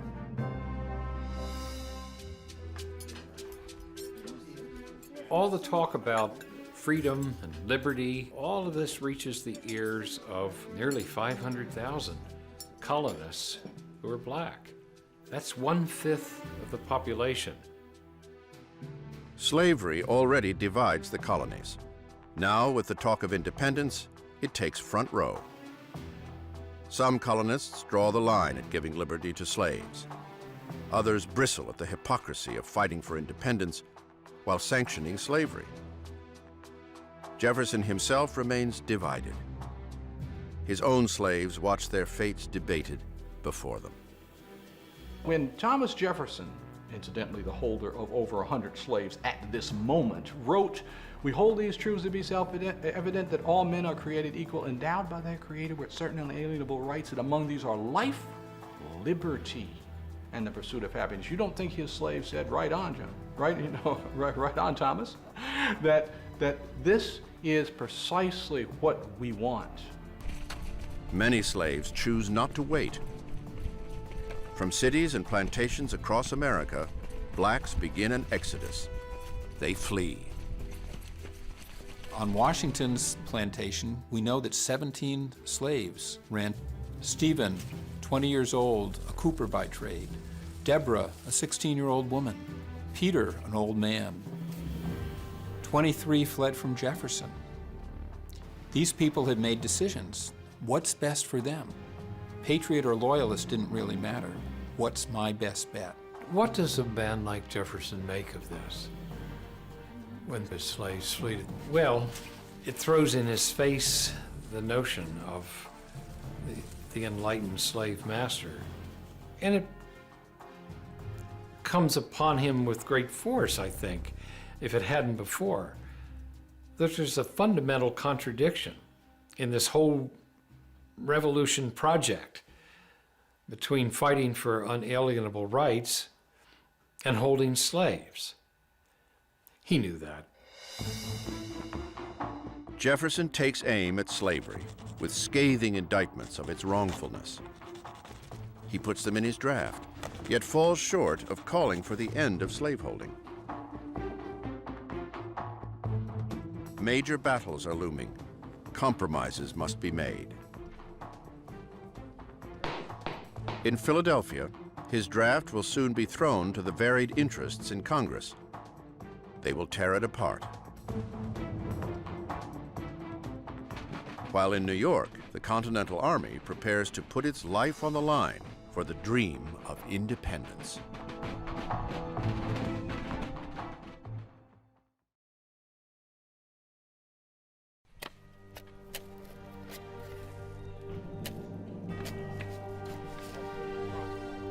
Late June, 1776. While Congress works on independence in Philadelphia, 100 miles north on the bluffs of Brooklyn Heights, the Continental Army faces more urgent realities. Put your backs into it, men. They dig in for the fight to come. Every day they expect an attack. Every day it fails to arrive. Lieutenant Joseph Hodgkins oversees the building of fortifications. But he grows tired of waiting. My dear Sarah, I long to see you and my children, but when I shall is uncertain. General Washington is calling in the militia, and I hope we shall be in readiness to meet our enemy. Joseph Hodgkins. While the Americans build fortifications, the British continue to pour into their camp on Staten Island. Throughout the summer, their force swells as the king sends more ships with more troops. Washington watches and waits. The impeccably cool gentleman from Virginia remains perplexed by the British, who gather strength but show no sign of attacking. Day after day, week after week, he can only sit and wonder. Very unexpectedly to me, another revolving Monday is arrived before an attack upon this city, or a movement of the enemy. The reason of this is incomprehensible to me. General George Washington. The flotilla of British ships bobs just off the tip of Manhattan, waiting for even more reinforcements, biding their time, wearing down rebel nerves. What Washington needs is a navy to stand up to the Goliath of the British Empire. What he gets is a slingshot, a tiny concept he hopes will have a huge impact. Its codename, the Turtle. It's the world's first combat submarine, designed to harass the world's mightiest navy. Made of oak, covered in tar, the tiny craft fits just one person. With a bicycle-like method, the engineer propels the vessel underwater. With a drill, he will fasten kegs of gunpowder and a fuse to his victim's hull. But the simple weapon is not simple enough. The Turtle will be used only once during the Battle of New York. At night, she sneaks up on the British flagship, the Eagle. But fastening the explosives to the hull proves too difficult. The Turtle is forced to make a hasty retreat, spotted and pursued by British longboats. The keg of gunpowder, the erstwhile torpedo, floats down the Hudson River, where it goes off by itself, harmlessly. A giant column of water shot up as the bomb went off, and people on the shores were looking on in astonishment. But that was the end of the experiment. It will be words, not bombs, that deliver Britain the strongest blows. July 1st, 1776. A draft of the Declaration is delivered to Congress. The delegates immediately tear into it. The excruciating part took place after the document was written, and that was 3 days of debate in Congress, in which Congress took out 89 different things, including any language criticizing the practice of slavery. And Jefferson just sat there writhing through the whole thing. The issue of slavery is left for another time. There are flickers of doubt. They're bothered by it. They can't fix it. They kick it down the road.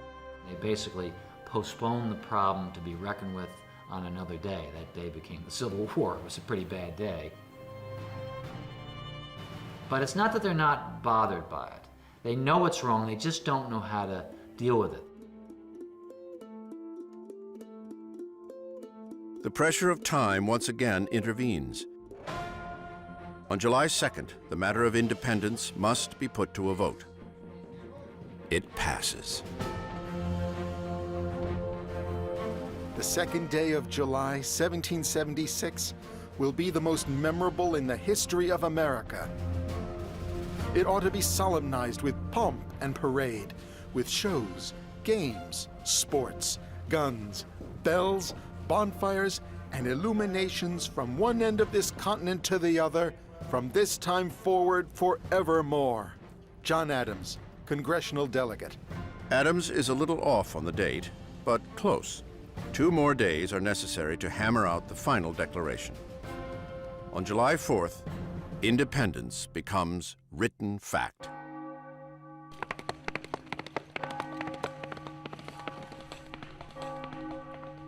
Within days, copies travel by horseback throughout the colonies.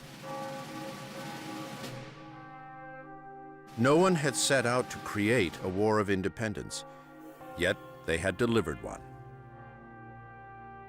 In the town squares all over the country, church bells were ringing and people were huzzahing. The crowd was applauding. People really did believe the birthday of a new world is at hand. These united colonies are, and of right ought to be, free and independent states, absolved from all allegiance to the British Crown. All political connection between them and the state of Great Britain is and ought to be totally dissolved.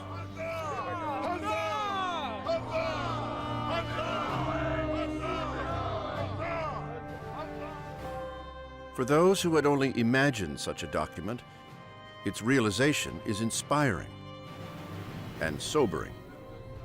The delegates who signed their names know they have just committed treason, a crime punishable by death.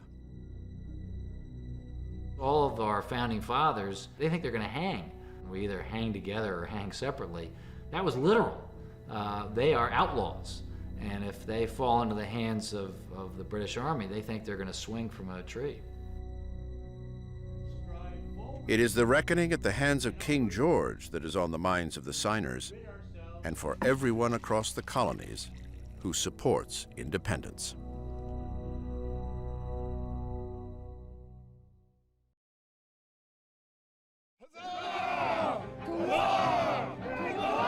July 1776. Across the colonies, the reaction to the Declaration of Independence is deafening. For it or against it, it's clear that there is no turning back. It is a war that will make or unmake America. The Declaration of Independence does change what the war is about. Up until that moment, the war had just been about forcing the British into a point where they'd be prepared to renegotiate the terms of membership in the empire. But after that moment, it's about getting the British to acknowledge independence. In New York, patriots pulled down a statue of King George. It is a symbolic deed, but a useful one too. The lead is immediately sent off and melted down to make musket balls. 42,000 bullets will come out of fallen King George, and every one of them will be necessary. The battle they have been waiting for has arrived. July 12th, 3 p.m. The British unleashed their guns. Only 8 days after the Declaration of Independence, the British answer with a barrage only the world's most powerful empire could muster.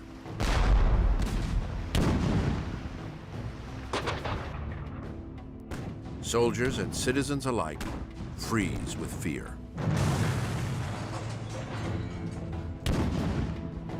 A lot of these soldiers were 16, 17 years old, fresh off the farm. Some of these American soldiers were drunk, in their cups, as the expression was. And so it was really kind of a disaster and a really inauspicious beginning to the battle for New York for the Americans. George Washington is furious.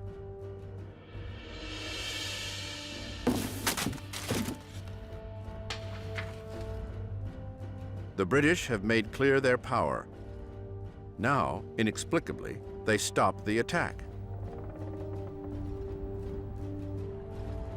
As quickly as the barrage comes, it ends. It is merely a show of force, a scare tactic by the British commander, General William Howe. In fact, Howe's goal was not to win. It was to force the Americans to a conference table. It wasn't about inflicting crushing military defeat.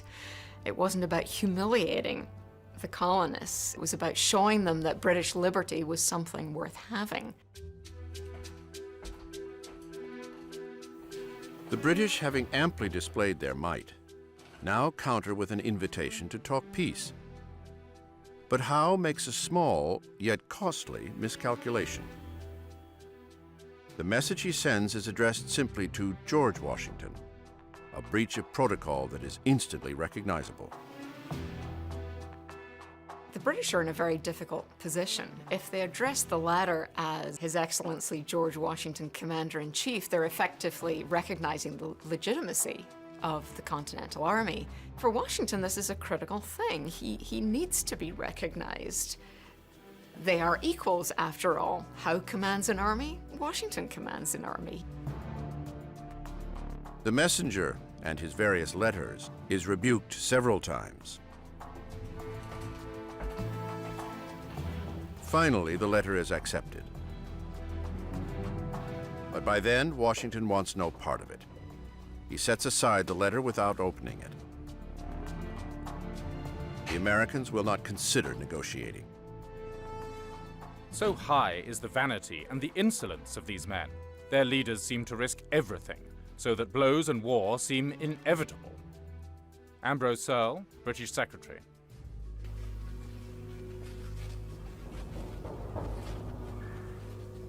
August 12th, 1776. There will be no peace. Instead, the Continental soldiers will have to deliver America by war. The British might will soon return, but when and where remain a mystery. Joseph Hodgkins redoubles his efforts. My dear Sarah, the posts are not going as quickly as I expected. It is thought this fleet will get all the strength they can before they make an attack on us. But we are awaiting and expecting them every day. Joseph Hodgkins. This will be a different scale of warfare than these soldiers have ever known. On the eve of battle, some sit down to prepare their wills, aware that their first real battle with the British may also be their last.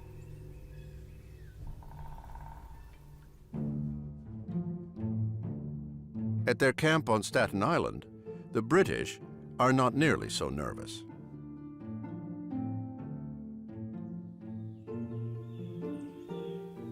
Sure that victory is near, they bide their time enjoying the fruits of the American continent. The fair nymphs of this isle are in wonderful tribulation, as the fresh meat our men have got here has made them as riders as satyrs. A girl cannot step into the bushes to pluck a rose without running the most imminent risk of being ravished. Lord Rawdon, British officer. Their leader also takes full advantage of his time. Having taken one of his officers' wives for a lover, General William Howe lets the days slip by in his private conquests. George Washington can afford no such pleasures. Back in Manhattan, the general is losing his famous cool. As he waits, he guesses and second guesses every plan and every defense. He too is about to face the biggest battle of his life, and it will not be on his terms. It is the British who are running this show.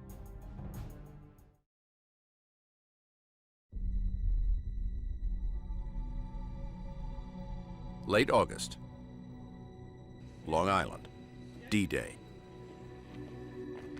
On a warm August morning, Howe moves his army. More than 15,000 British soldiers now march toward the American positions. For the first time in the brand new War of Independence, the British will test the strength of the American army head on.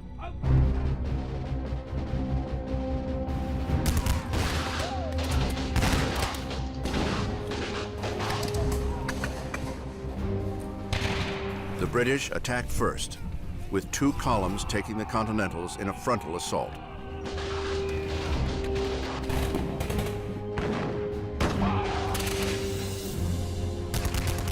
The 2 sides face each other in massive lines, often a mere 100 yards apart. They gave everybody a couple of tots of rum just to get them liquored up enough to do this. And the Americans didn't have that discipline. They didn't know it. This is European-style warfare. For nearly all the Continentals, it is their first taste of it. A person in the 20th or 21st century looks at those linear battle formations of the 18th century as they seem to be struck by the stupidity of these things. But that really these tactics and these formations are predicated upon the state of technology at the time.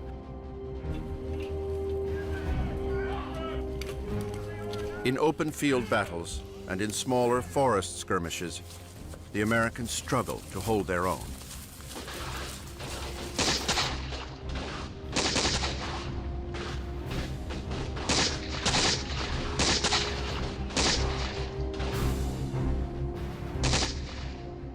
What they don't know is that they are fighting a decoy.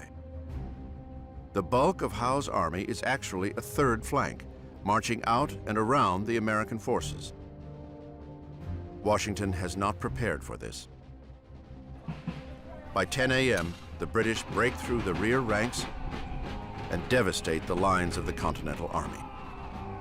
The worst possible thing that can happen in those situations is to have a complete rupturing of your line, a complete break in which men panic and everybody flees basically for themselves.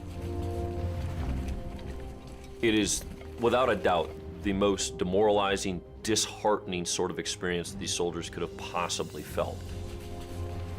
The rebel army, in a state of panic, flees. Among them, the young Lieutenant Joseph Hodgkins. He watches his soldiers break, a sight he will never forget.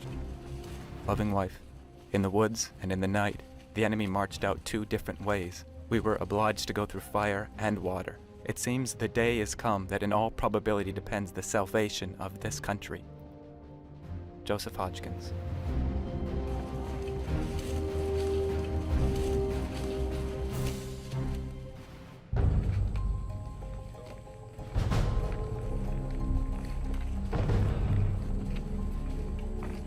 The army straggles back, minus the 300 dead and 1,000 captured. George Washington watches in shock. His army had not withstood the battle. He had failed, and the danger is far from over.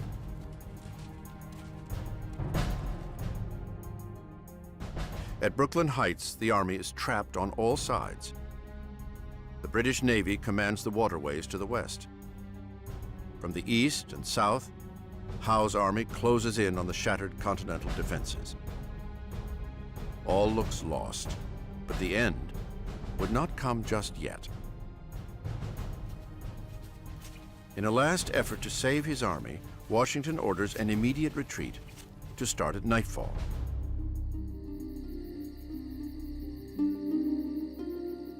Under the cover of darkness, the army begins to move, stealthily, using every ferry and fishing boat available to them. All through the night, soldiers are ferried across a narrow slip between Brooklyn and Manhattan. They soon run out of time, but they get one final providence. As morning breaks, a strange and eerie fog sets in over New York Harbor, engulfing the area in a near blackout. It is their salvation. The British see and hear nothing. I could scarcely discern a man at 6-yard distance. In the history of warfare, I do not recollect a more fortunate retreat. Benjamin Tallmadge, Continental officer.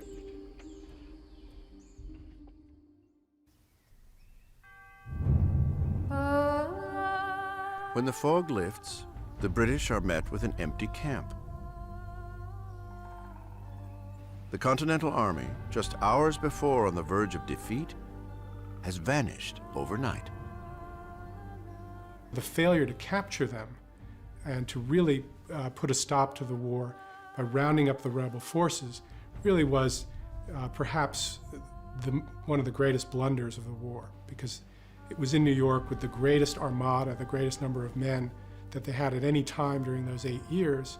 The British lost their best opportunity to win the war at a stroke.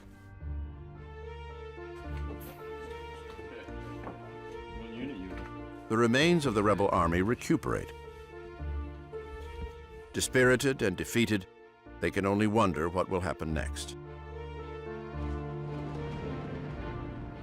Having made it off of Long Island with the others, Lieutenant Joseph Hodgkins now has a moment to communicate with his wife, Sarah. Her words are those of many back home across the colonies, a mixture of immediate fears and distant hopes. My dear husband, I desire to be thankful that you have got off of Long Island. I think things look very dark on our side, but it has been observed that man's extremity was God's opportunity. Sarah Hodgkins.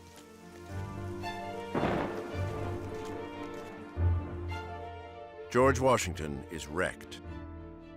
He has come within inches of losing his entire army, and along with it, the cause of independence. Now he knows he must abandon New York City.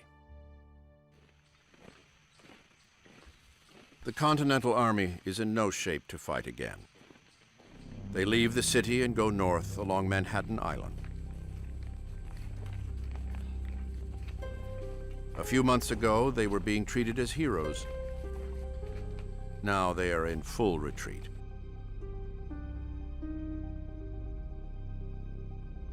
Washington's reputation has plummeted too. His inexperience and mistakes had been costly. His ability to lead an army is now severely in question. Soon, he will receive challenges from within his own ranks. If you stopped the clock in 1776, you would have suspected that this guy would be out of a job pretty soon. Things were not going well. The dream of a new world, Thomas Paine's vision, seems more remote with each step.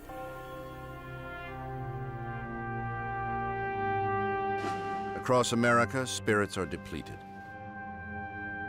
Many soldiers up and leave the army. Others, like Joseph Hodgkins, face the choice: stay and fight, or return to their homes, perhaps as British subjects evermore. My dear Joseph, I hope if we live to see this campaign out, we shall have the happiness of living together. It will trouble me very much if you should engage again. Your most affectionate companion until death, Sarah. Hodgkins will stay and retreat with the remains of the army toward an uncertain future for himself, for the army, and for the cause of independence. The revolution will go on, but it is about to enter its darkest days.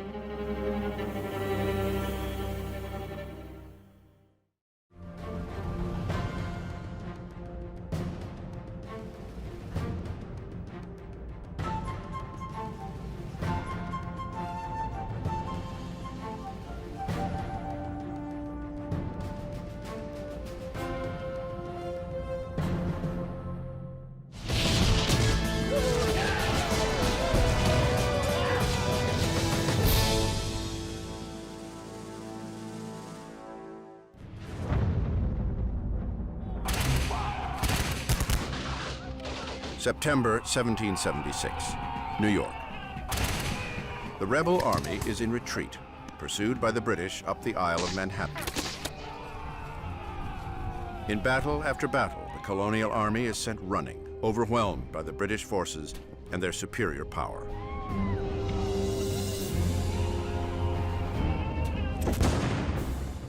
The two sides engage at Kips Bay, then up Manhattan at Harlem Heights, and again north in White Plains. Only one lone American outpost prevents the total loss of New York and control of the Hudson River. Fort Washington, a garrison named after His Excellency George Washington himself. And now it is under a massive attack.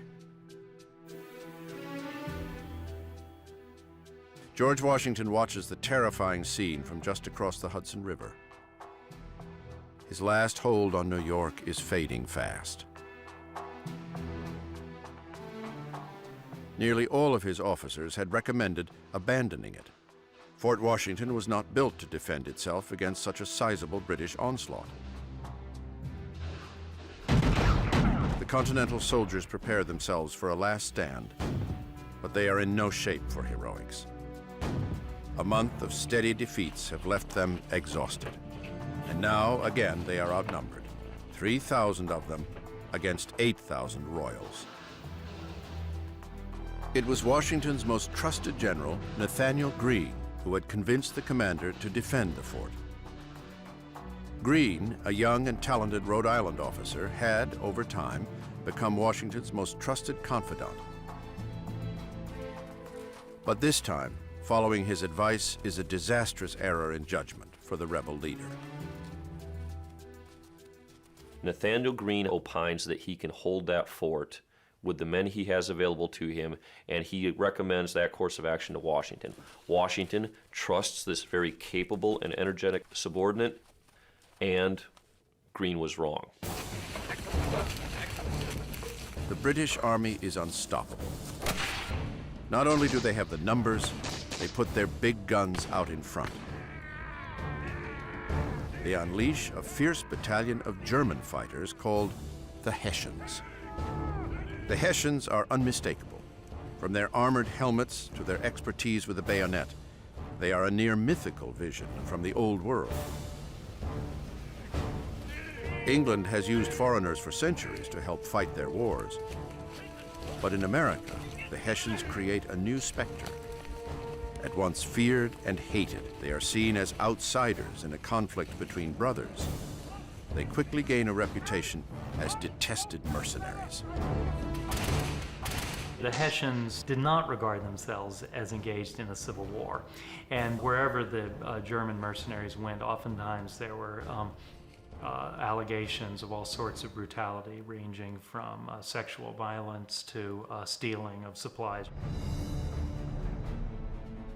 These European fighters have been trained under a different set of ethics than the colonial army, an almost medieval sense of warfare. Plucked from society's cast-offs and often pressed into service against their will, the Hessian soldiers are ruthlessly drilled into fighting machines. Their rewards, when they receive them, come in the form of pride and a fair share of whatever plunder they can get their hands on. In America, they sang songs about their chance for treasure.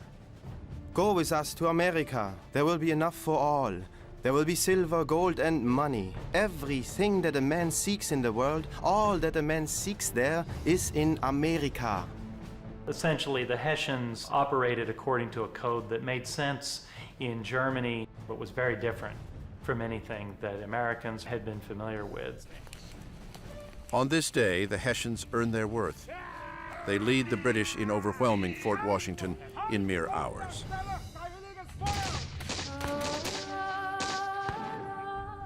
By afternoon, the rebels lay down their weapons. Fort Washington is surrendered, and along with it, New York. The two sides now face each other up close. The King's Army and their hired warriors get their first chance to gaze upon the faces of the exhausted rebel army they have pursued for months. It is a sight that leaves them shocked. A great many of them were lads under 15 and old men, and few of them had the appearance of soldiers. Their odd figures frequently excited the laughter of our soldiers. Captain Frederick Mackenzie, British officer. The King's men had been fighting a wretched army, a band of citizens with little training. As the smoke clears over the dead and wounded, an amazing sight takes both sides by surprise. A young woman sits by her dead husband's side, but she had not been an idle bystander. When John Corbin fell from wounds, Molly Corbin stepped up to the cannons, firing on the British with the rest of the Patriots. The British quickly send Molly Corbin home. There, after the war, she will die in obscurity. But on this day, the rebels will not forget the woman who evoked their cause. If this war is to persist, every citizen, man, woman, and child, will be called upon. I feel mad, vexed, sick, and sorry. This is a most terrible event. Its consequences are justly to be dreaded. General Nathanael Greene. Half the army is captured at Fort Washington. New York and control of the mighty Hudson falls squarely into British hands. Some begin to wonder whether the rebels can actually deliver an independent America. I was never in such an unhappy, divided state since I was born. I am wearied to death. General George Washington. The Americans in 1776 have encountered nothing but reverses. It's defeat followed by defeat, withdrawal followed by withdrawal. This really negatively affects the morale of his force, and perhaps more importantly, affects the morale of some of his subordinate commanders, who really now question whether or not Washington is the right man for this job. Between us, a certain great man is most damnably deficient. He has thrown me into a situation where I have my choice of difficulties. General Charles Lee. Some of Washington's own generals now take their aim at his reputation. Washington and the army, at their weakest and most vulnerable, will soon have to face another battle. A power struggle at the very top. The revolution is about to stumble.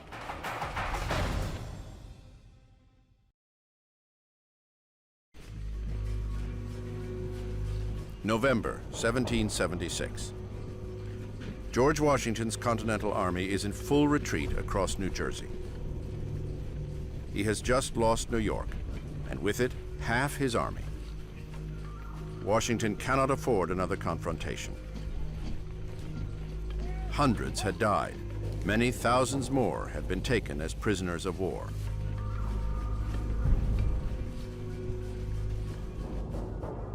Enemy captives are not something the British had planned for in this rebellion. Now they are forced to confront the problem.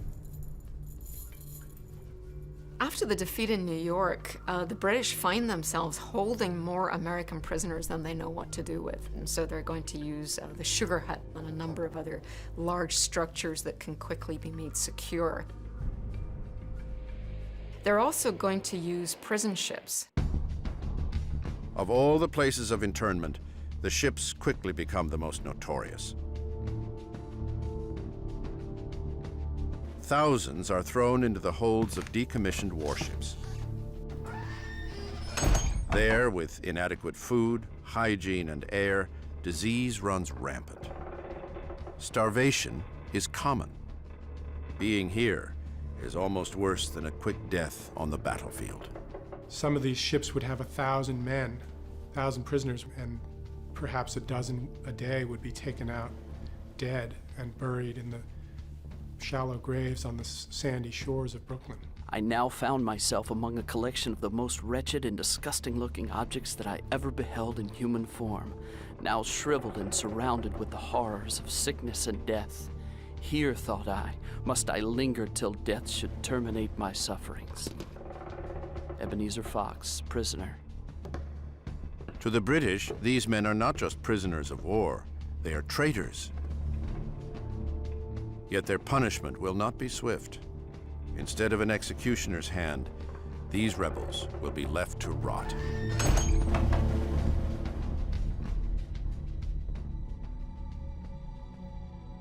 Along Washington's retreat, there is no time for sympathy. No one knows what lies ahead for them. It is a minor consolation that they have become experts in at least one aspect of the military. I can only say that no lads ever showed greater activity in retreating than we have. Our soldiers are the best fellows in the world at this business. Colonel Samuel Webb, Continental Officer. With retreat comes more recrimination, this time from within Washington's own ranks. General Charles Lee is among those who revel in Washington's failures and secretly scheme against him.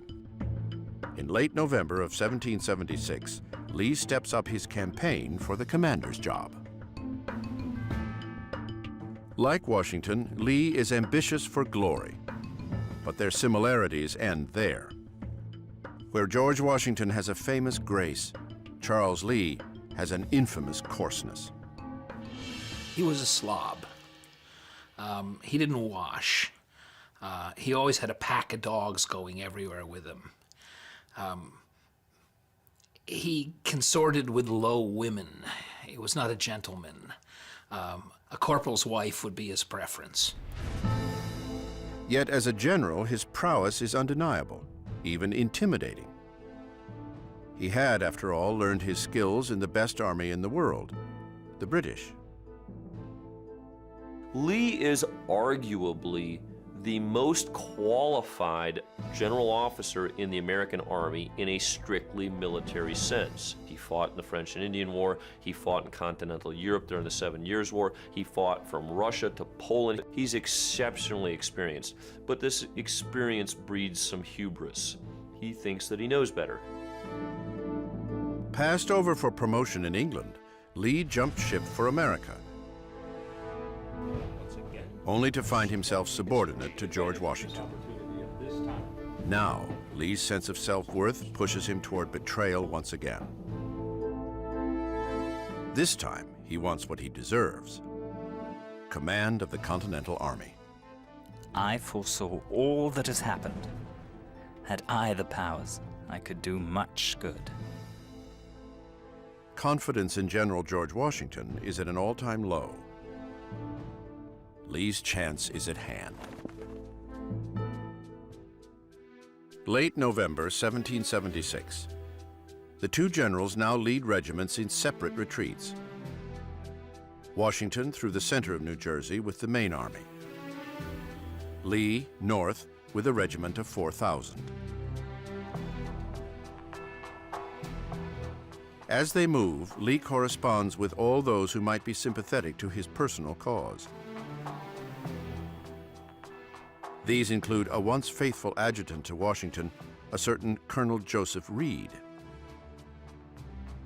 Dear General Lee, I do not mean to flatter or praise you at the expense of any other, but I do confess it is entirely owing to you that this army is not totally cut off. Reed, too, encourages a change in leadership. We are in an awful and alarming situation. I think yourself and some others should go to Congress to form the plan of the new army. Joseph Reed. Charles Lee has just such ambitions, and lets many in Congress and the Army know it. Only George Washington himself remains unaware of the plot at hand. That is about to change.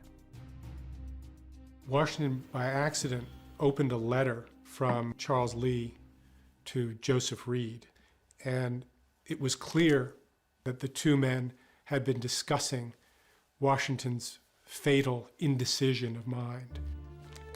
My dear Reed, I lament with you that fatal indecision of mind, which in war is a much greater disqualification than stupidity, or even want of personal courage. Eternal defeat must attend the men of the best parts, if cursed with indecision. General Charles Lee. Washington's response was to write to Reed and say, I opened this by accident. I thought it was official business, and to just try to smooth it over. I think all of these moments really just highlight the extraordinary kind of equilibrium that he maintained. Washington lets it pass, but he can have no doubt that his own power is weakening. His errors in New York are becoming widely known, and those who once threw their support behind him, the Army, and the cause of independence are now compelled toward doubt.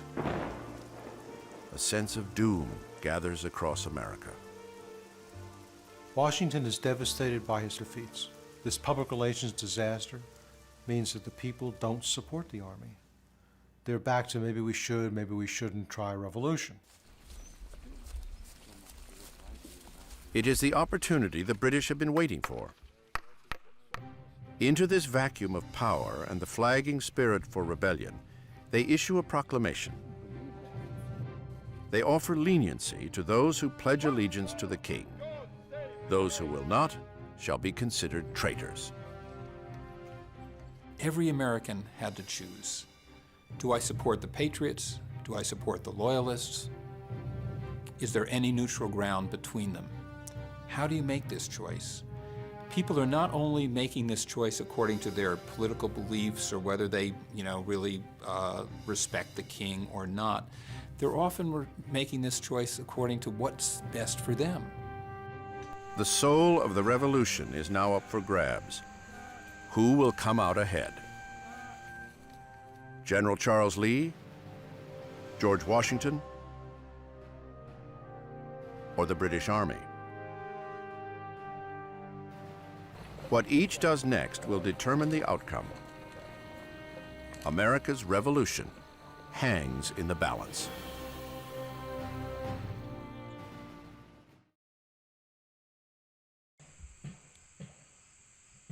December 1776. British are gaining control of New Jersey, yet they find a populace unwilling to support them. With their massive army, food and supplies are critical to their efforts. Out of need and a hint of vengeance, the British turn to more forceful methods.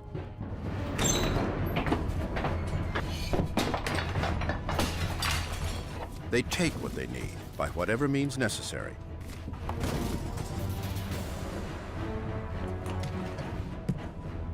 It is a bitter taste of what America might look forward to under full British military occupation.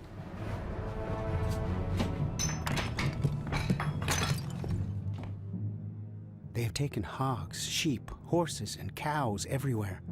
Even children have been stripped of their clothes. In short, the abuse of the inhabitants is beyond description. Charles Wilson Peel, American soldier. Soon, the Hessian mercenaries join the fury, cutting their own path of plunder across the colony. Along with them, stories of brutality spread far and wide, allegations of torture, rape, and murder. Such acts become a rallying point around which to sway colonists against the British. Patriot newsprint quickly takes full advantage. They stripped them of their cash and clothes. Poor creatures, many of them died. The devil's not more cruel.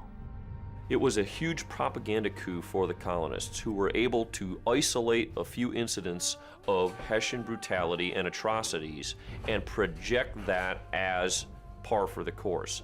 It helped muster more support for the revolution and demonstrated to the Americans the extreme lengths to which the British were willing to go to put down this insurrection. The British had aimed to bolster loyalty in New Jersey. Instead, their actions stir up an infuriated population. Patriots and loyalists now take up arms against one another as the War of Independence descends into anarchy and civil strife.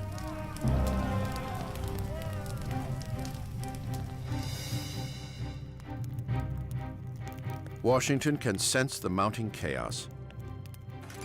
Both sides, loyalist and patriot, seem to have given up on the cause of the revolution. As Washington flees across New Jersey and people are unwilling to help him, he fully realizes that this revolution might be over.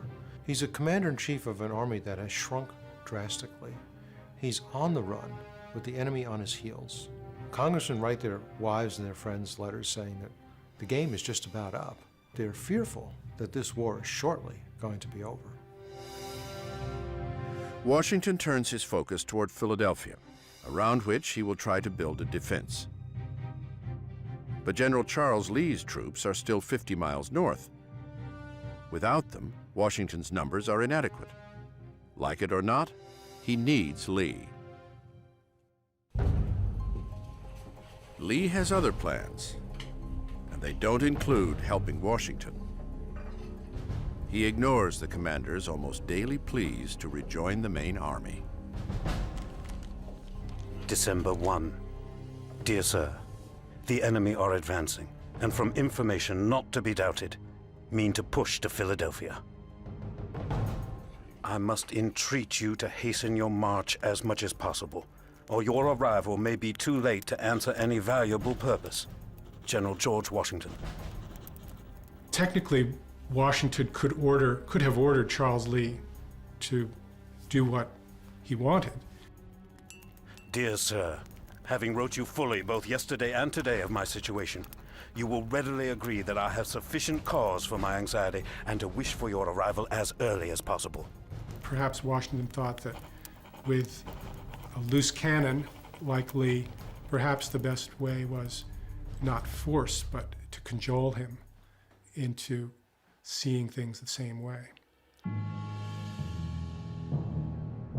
Friday the 13th, 1776. General Charles Lee has no intention of coming to Washington's aid. Instead, he stops his retreat and takes residence in a comfortable tavern. There, Lee makes his final move. It won't be a good one. Lee works over his correspondences denigrating George Washington. Yet he remains unaware of the scene just outside his window. British scouts have tracked Lee to the tavern and will take him by surprise. The scene was almost comical if it hadn't been so tragic.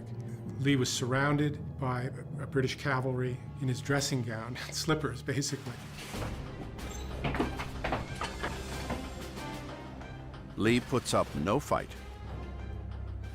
In one brazen and sloppy moment, his campaign for leadership of the Continental Army comes to an abrupt halt.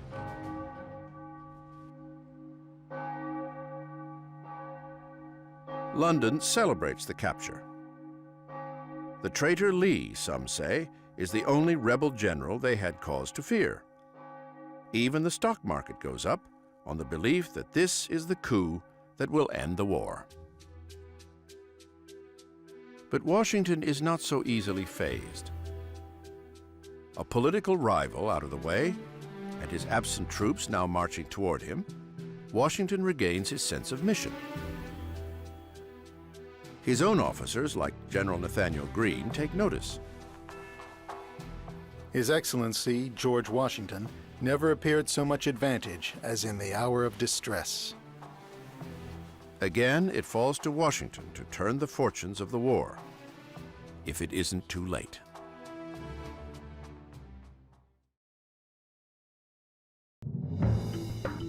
New Jersey is now a battlefield, not only for the two armies, but for the colonists themselves. Amidst the tension, citizens weigh their loyalties. Should they side with the fleeing Continentals or with the British occupiers, whose very presence has created fresh hostility in the colony? And this is what happens, right, when you put military men in the charge of what is also a delicate political operation. And in this respect, I think one has to be a little sympathetic to the British government. Putting down an anti-imperial, anti-colonial uprising is not something anyone had much experience with in the 18th century. As winter sets in, both sides retrench. The British occupy more of New Jersey by spreading smaller units throughout the territory. Washington, meanwhile, escapes into Pennsylvania, where he hopes to prevent an attack on Philadelphia, the seat of Congress. Mid-December 1776. The mood of despair has crept into his own soldiers as well. Many simply decide it is time to go home. Faith in the revolution is falling as fast as the temperature. It's been a wretched year for them. Conditions have been harsh. Smallpox has broken out in the army. That's in addition to the other camp diseases that ravage the army at regular intervals. Militarily, things have been disastrous. There's not a lot of incentive for them to stay. One man watches in horror. Thomas Paine had joined Washington's army as one of the Revolution's first war correspondents. Now, the young author of Common Sense, who helped spark independence only a year earlier, knows he must once again take up his pen. This time, he will not aim his words at the enemy, but directly at the hearts of American patriots. These are the times that try men's souls. The summer soldier and the sunshine patriot will, in this crisis, shrink from the service of his country. Thomas Paine.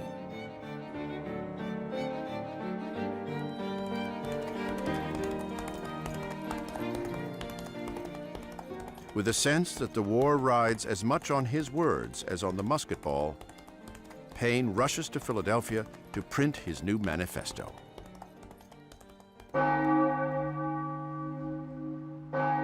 There, Paine finds his hometown in chaos. Fear and rumor are spreading like a virus. citizens are convinced that Washington's forces won't be able to defend Philadelphia. In response, people flee. A steady stream of Philadelphians take their belongings and head elsewhere, leaving their empty homes and closed-up shops to the British, if they should come. The citizens are not alone. Continental Congress and all its members have evacuated too, heading further south to Baltimore. Against this backdrop, Thomas Paine gets to work.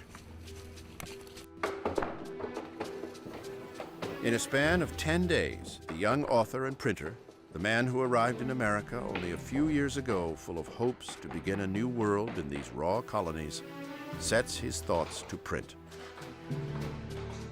He titles it American Crisis.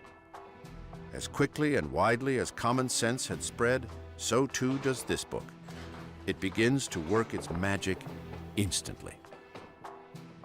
What we obtain too cheap, we esteem too lightly. And it would be strange indeed if so celestial an article as freedom should not be highly rated. Thomas Paine. This was really the low point for the Americans. Washington's reputation was really at stake. And with that reputation, the ability to round up fresh recruits for the army. So it was a really do or die moment in New Jersey. Paine's words only go so far. Washington must alter his entire approach to the war. He must make some bold move that will restore faith in him and in the durability of the revolution. He makes up his mind, I've got to shift tactics. He thinks that it isn't necessary to win the war on the battlefield. He just can't lose it. The most important thing is to keep the army together. At the same time, back home, convincing the mothers and wives and children of British soldiers that the cost of this war is too high in deaths, casualties, and for Parliament too, in money. For the British commander, William Howe, things are not going as planned. The occupation of New Jersey has spread his forces thin. In London, people are asking why the war is not yet won. He needs time to think. Howe has his army dig in for the winter. To guard against rebel attacks, he places Hessian forces at key junctions along the Delaware River, places like Burlington and Trenton. As the cold sets in, the British expect to catch their breath before the next season of fighting begins. Howe's command along the Delaware River falls to Hessian Colonel Johann Rall. Rall has been on constant alert, but now, holed up in Trenton, he is finally beginning to relax. An attack is unlikely as the weather turns grim, and a blizzard blows outside his window. Rall lets his guard down and waits for reinforcements, due any moment.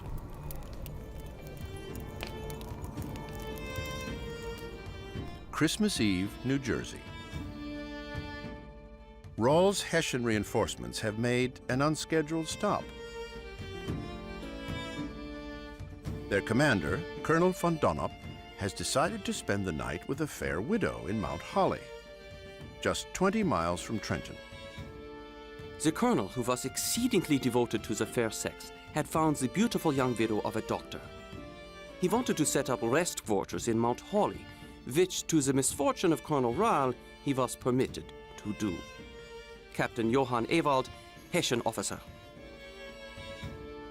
Von Donop's rest will have consequences he cannot imagine, and history will soon record the contribution to the revolution made by the mysterious widow of Mount Holly, whose identity will never be known. Some believe she may have been Betsy Ross, the future creator of the American flag.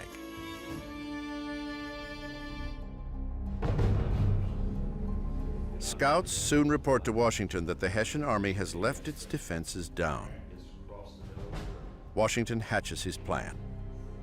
He will attack. It may well be his last shot, a final effort to revive his reputation the spirit of his soldiers, and the survival of the revolution.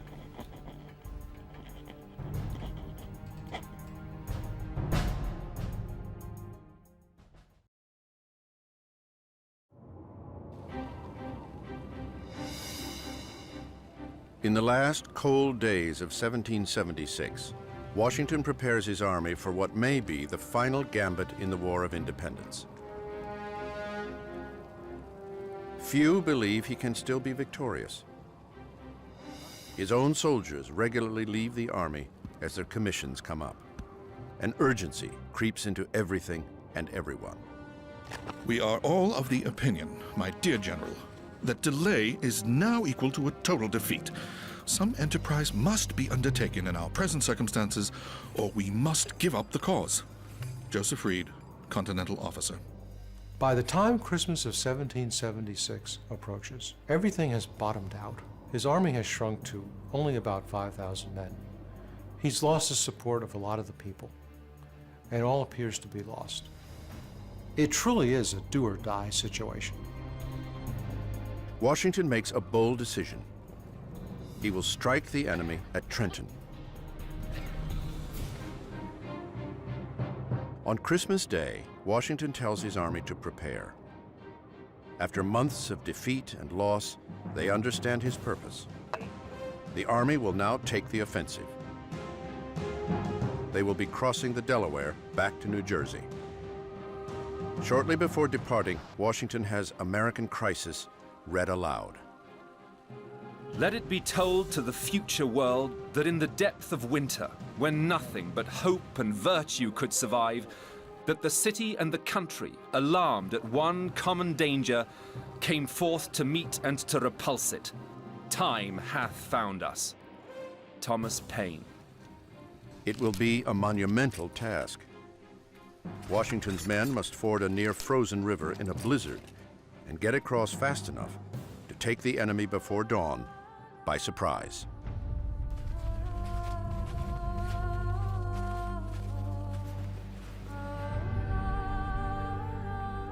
Yet Washington's leadership, his army, and the revolution all ride on the success of this singular mission. Washington himself will lead the soldiers into battle for the first time in the war.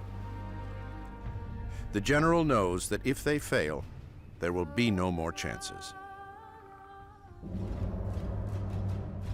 At 11 p.m., the boats begin to cross. It will be harder than they had even imagined. Every school child in America is familiar with the painting of Washington crossing the Delaware, when he's boldly in the front of the boat, standing up, looking heroically towards the eastern shore of the river. It would have been nice, but it didn't happen like that. Nobody stood up that night, wisely so. It was as severe a night as I ever saw. The frost was sharp, the current difficult to stern, the ice increasing, the wind high, and at 11 it began to snow. It was only with the greatest care and labor that the horses and artillery could be ferried over the river. Captain Thomas Rodney, Continental Officer. It takes most of the night to get the army over. It costs them severely in time.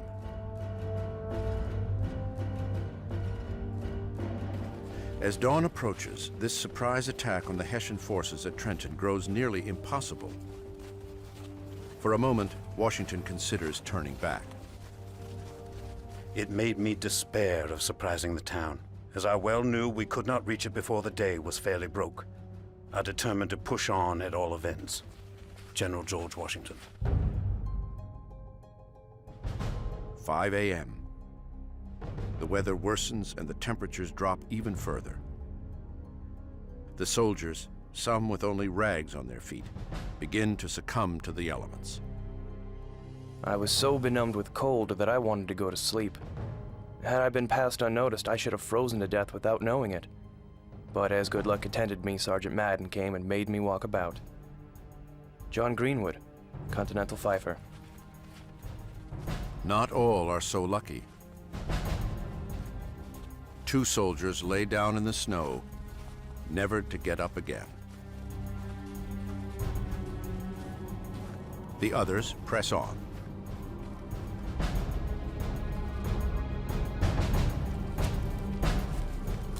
Everything now depends on speed and stealth. It is Washington's new way of waging war. If he's victorious, fine. If he's defeated, escape as fast as you can and keep your army together. Move fast. Sneak attacks, surprises, midnight escapes, any trick a magician could pull out of his hat. That's how he's got to fight. Washington had learned his lessons the hard way. Now he will change the rules.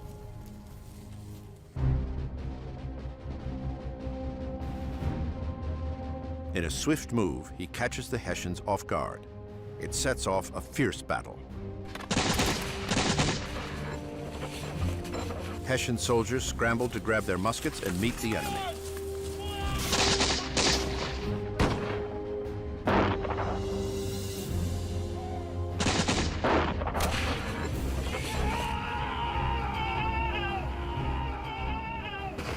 Colonel Rahl wakes up to a battle already underway. He had been expecting something from the rebels, but nothing of this scale.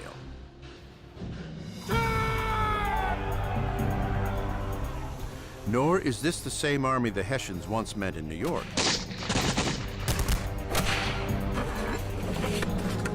Now the Continentals fight with fierce spirit. In bloody, chaotic engagements, they hold their own. Trenton is a small battle in numbers, but it is a vicious and closely fought one. Battle of Trenton is a brutal encounter. The Americans surprise the Hessians, who tumble out of their barracks, grab their muskets, and attempt to defend themselves. The battle lasts less than an hour, though. The Hessians don't have a chance because they're surprised. Here conceived a scene of war of which I had often conceived, but never saw before. The hurry, the fright, and confusion of the enemy was not unlike that which will be when the last trump shall sound. Colonel Henry Knox, Continental officer. In the midst of the fighting, the Hessian Colonel Rahl is shot twice. As he dies in bed, the leaderless Hessians lose their will to go on. The path that had taken them from victory in New York ends with defeat at Trenton. 1,000 Hessians are captured or killed out of only 1,500 present.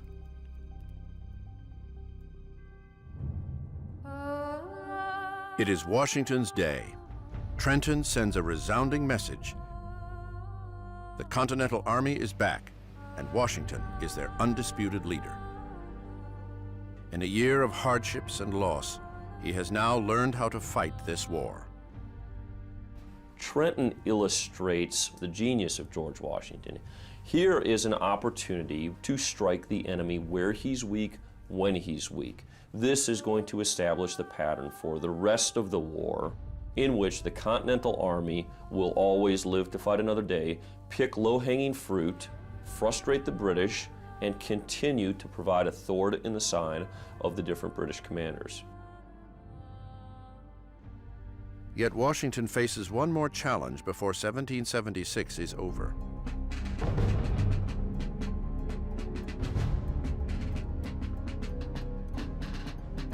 December 31st marks the last day of many soldiers' commissions. Many, if not all, are eager to return to their citizen lives. At the end of December, a lot of enlistment terms run out. Those men want to go home. He goes back onto the field, and he tells them, as heartfelt as he can, that you've done everything that America could ask of you. You've risked your lives, you've been in fierce encounters, and now I'm asking you to do it just one more time.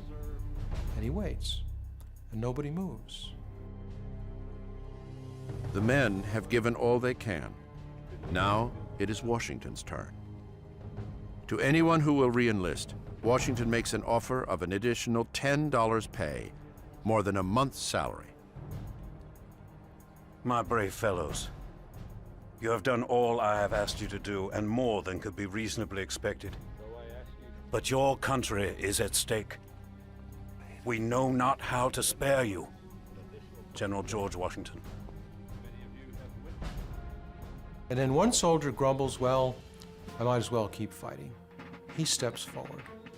Then others follow him. And eventually, a little bit more than half the men in the army stay for the $10. But he doesn't have the $10. Washington writes to Congress to request the emergency funds. For this trifling sum, the army holds together and grows as news of Trenton brings new recruits.